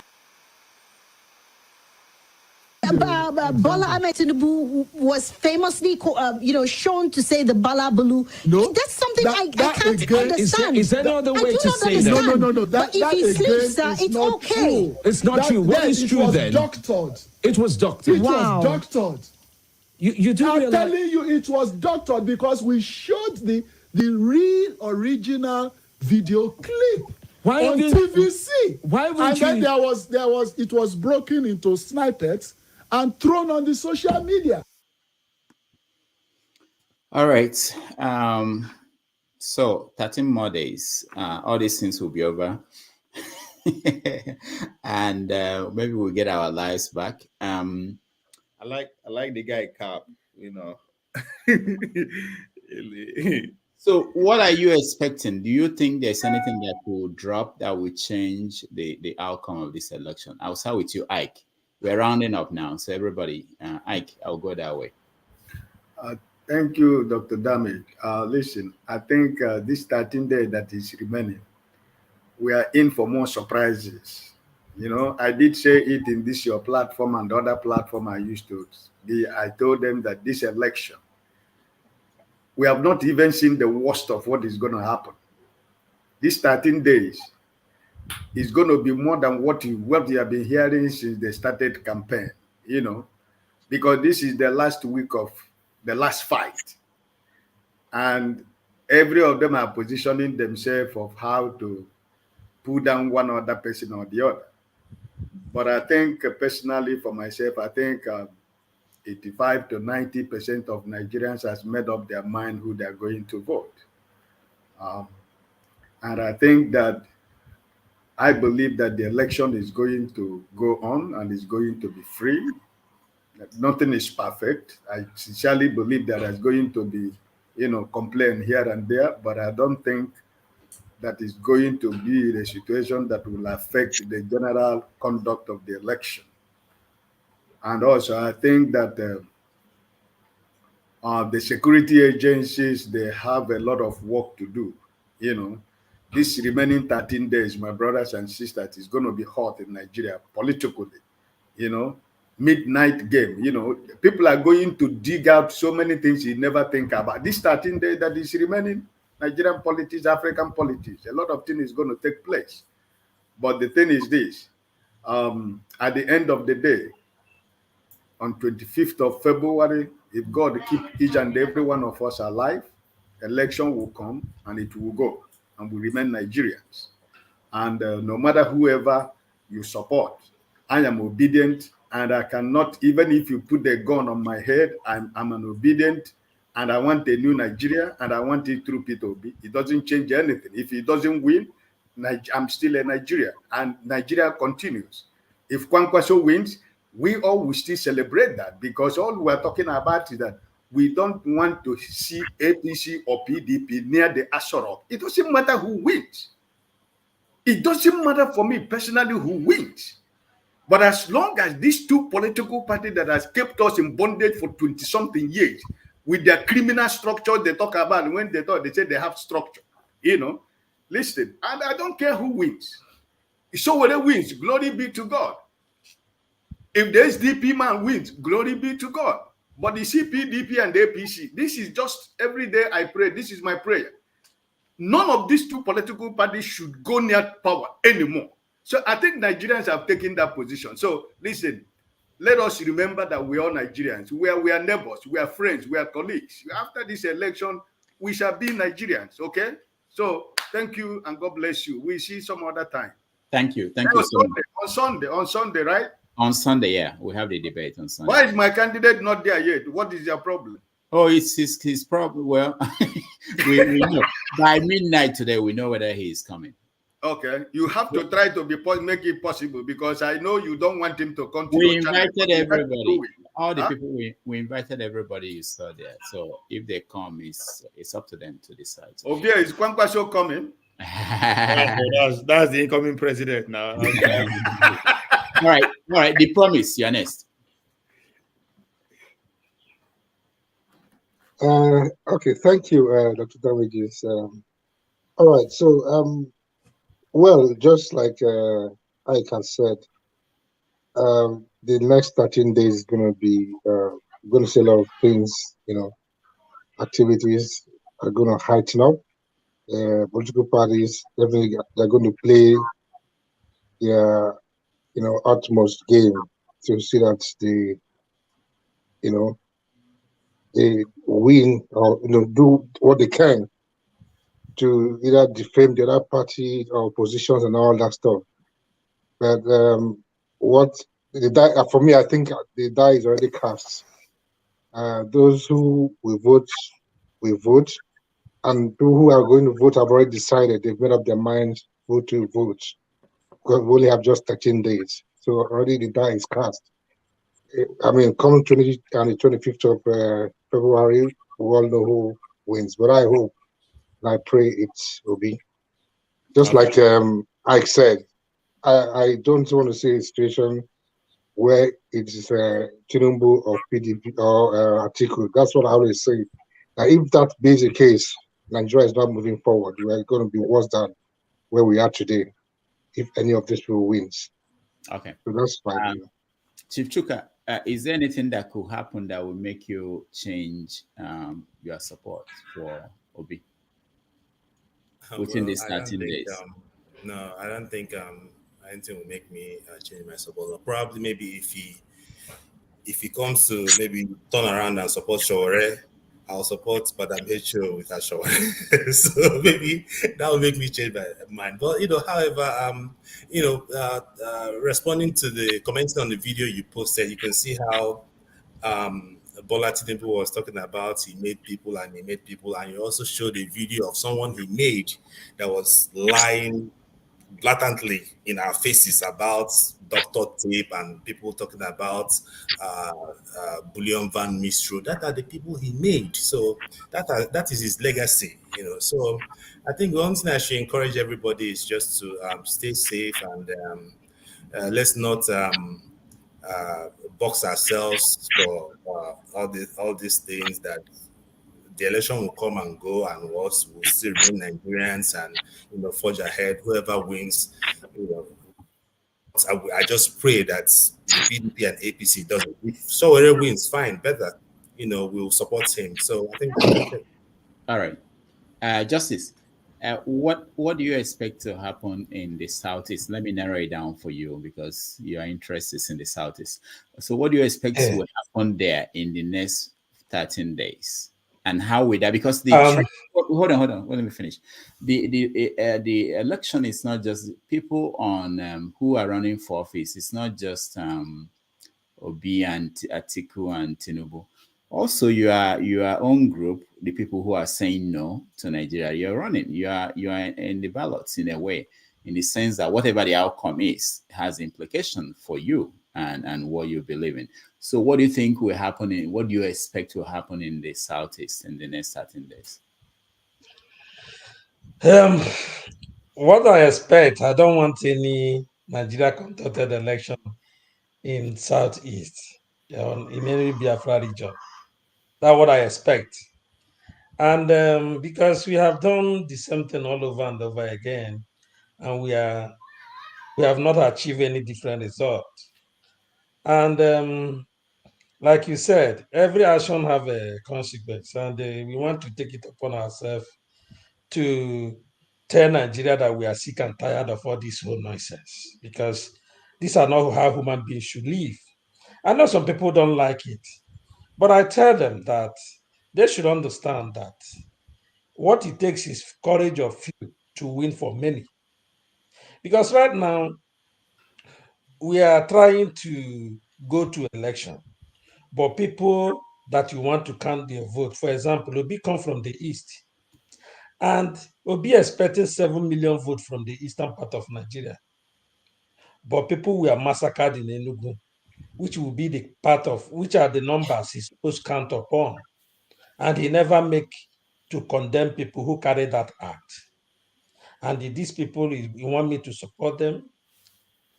And somebody is saying like, in the what we are doing, that we are going to force people. No, nobody's going to force you not to vote. But what we are saying that sit at home to avoid these criminals called politicians. You know, Nigerians always make it look like in Nigeria, every election cycle, these politicians kill people. They murder human beings. And the worst part of, do you know the most painful part of it? After they kill and win the election, they will not buy a cow and go to church and give testimony. This is how evil Nigeria can be. These politicians, I have been part of politics, and I know how they kill without even blinking of an eye. Every year they kill, they murder. Every Nigeria election comes with violence. But now we have studied Nigeria in different dimensions, and we are trying to advise our people. All right. It doesn't matter what you think about this Nigeria.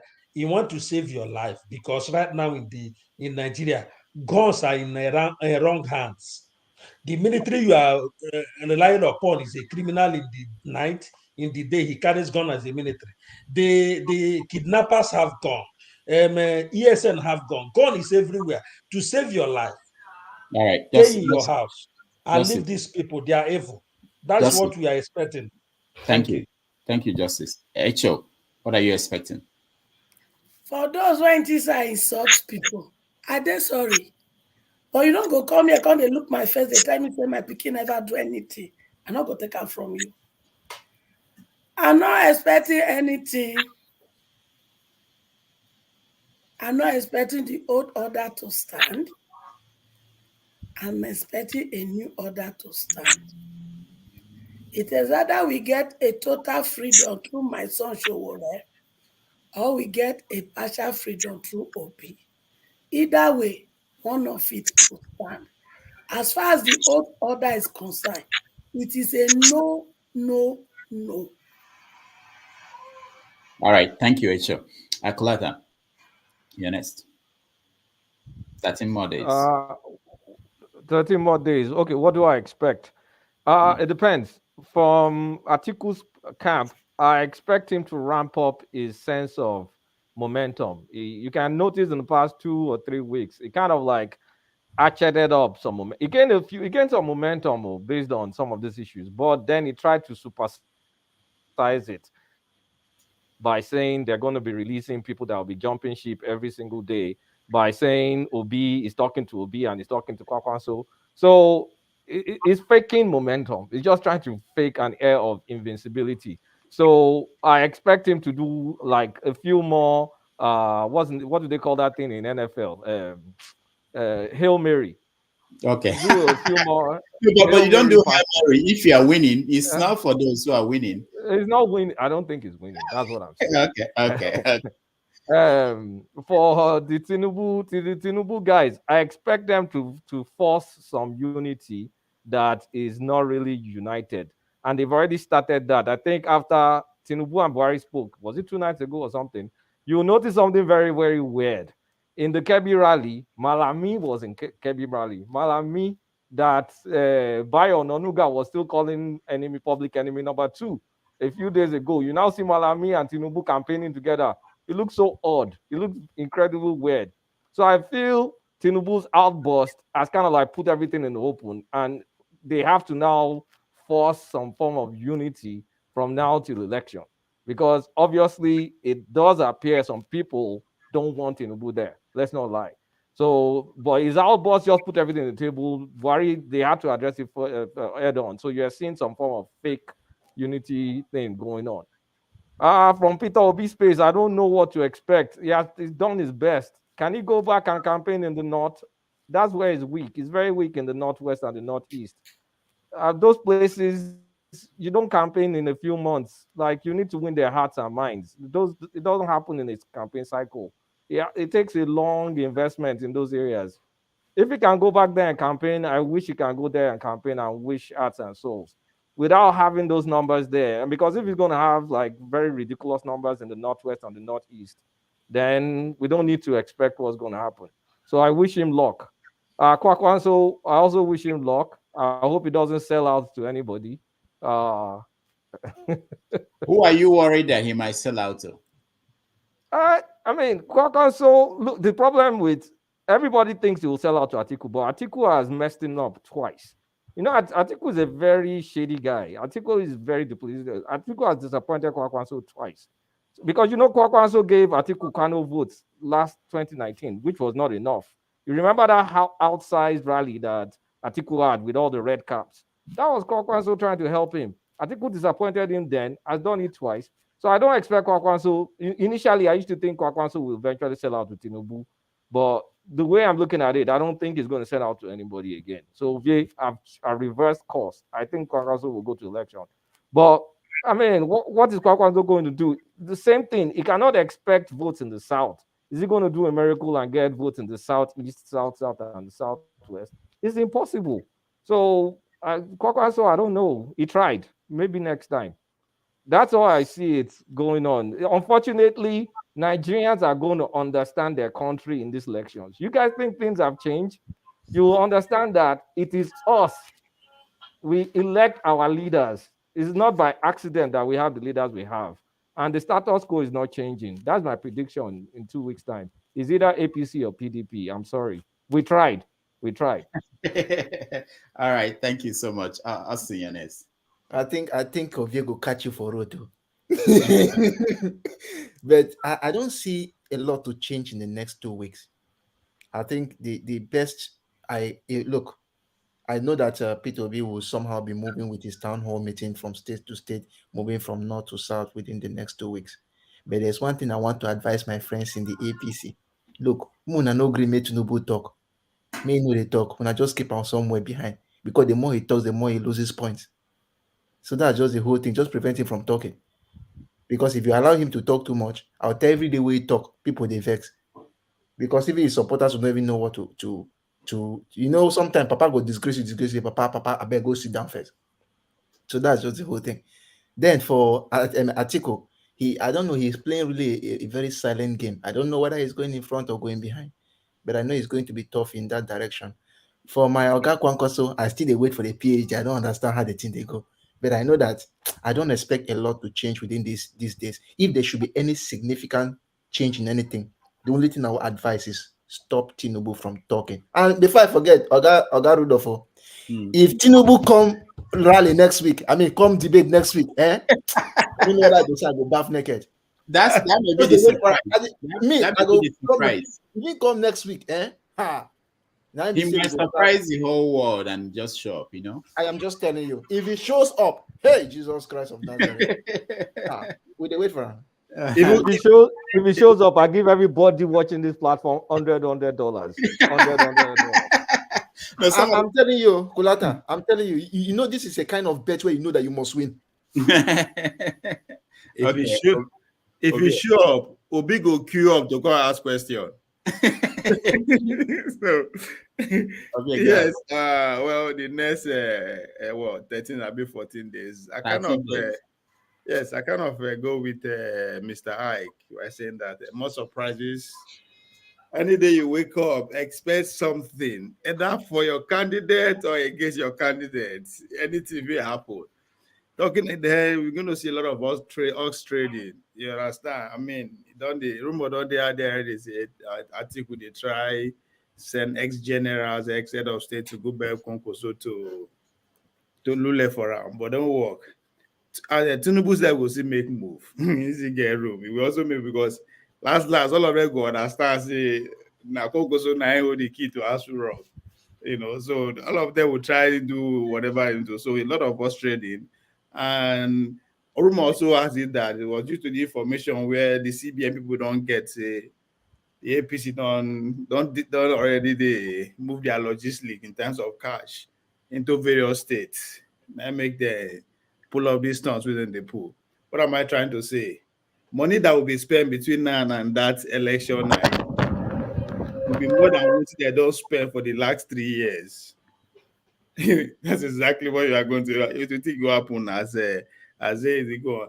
And again, because of the cabal, I believe they still have more weapons to put out there to shoot towards Tinubu. I believe they see more surprises coming.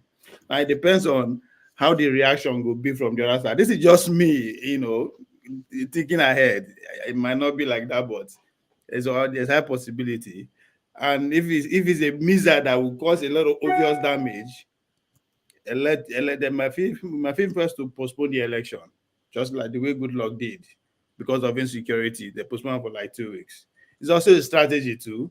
If you know say you get money, you are less spend and they go adjust that just to But so there's a possibility of the election being postponed for a couple of weeks.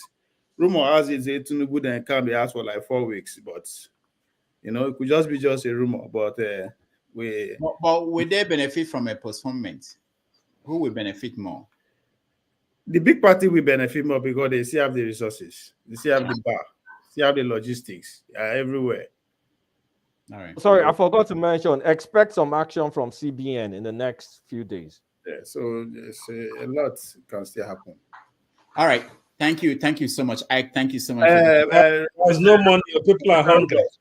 For Nigeria. Yeah. Anybody who still want to continue this conversation, I'm going back to my platform. We'll go live on my platform called La Politics. Okay, so you guys can join him. I'm watching the Super Bowl. Thank you, everybody. Ike, thank you so much for joining us. Tell them make them subscribe for my channel. Which one you did? Oh, I didn't know you have a channel. Tell them you are here. Tell them your channel. I don't know. H.O., what's your channel? Now two. One I'm Mama H.O. And then they do politics talk. The ADG TV. And then they do charity work. Okay. All right. So, Obia, thank you so much for being here. Austin, thank you so much. H.O., thank you so much for being here. Chief Chuk, thank you so much. The Promise, thank you. And Justice, thank you so much. I'll see you guys. Media Group Inc., in association with Iroko Post TV, invites you to the definitive debate of the 2023 presidential election season. Non-partisan Nigerian journalists Sonala Olumense, Okendebe, Farouk Berogi, and Rudolph Okonkwo, with nearly 200 years of combined experience in the profession, are pleased to invite you to the definitive presidential debate of 2023. Date: Sunday, February 19, 2023 at 6 p.m. Nigerian time, noon in New York, 7 p.m. in South Africa, 4 a.m. in Australia. The program will be televised in and outside Nigeria and carried live on all social media platforms. Here are the presidential candidates invited.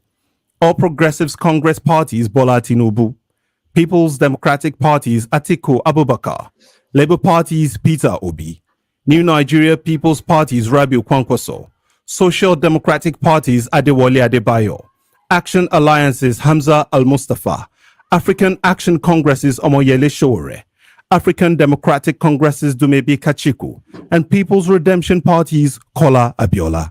Several TV stations and social media platforms will televise the debate. Please join us.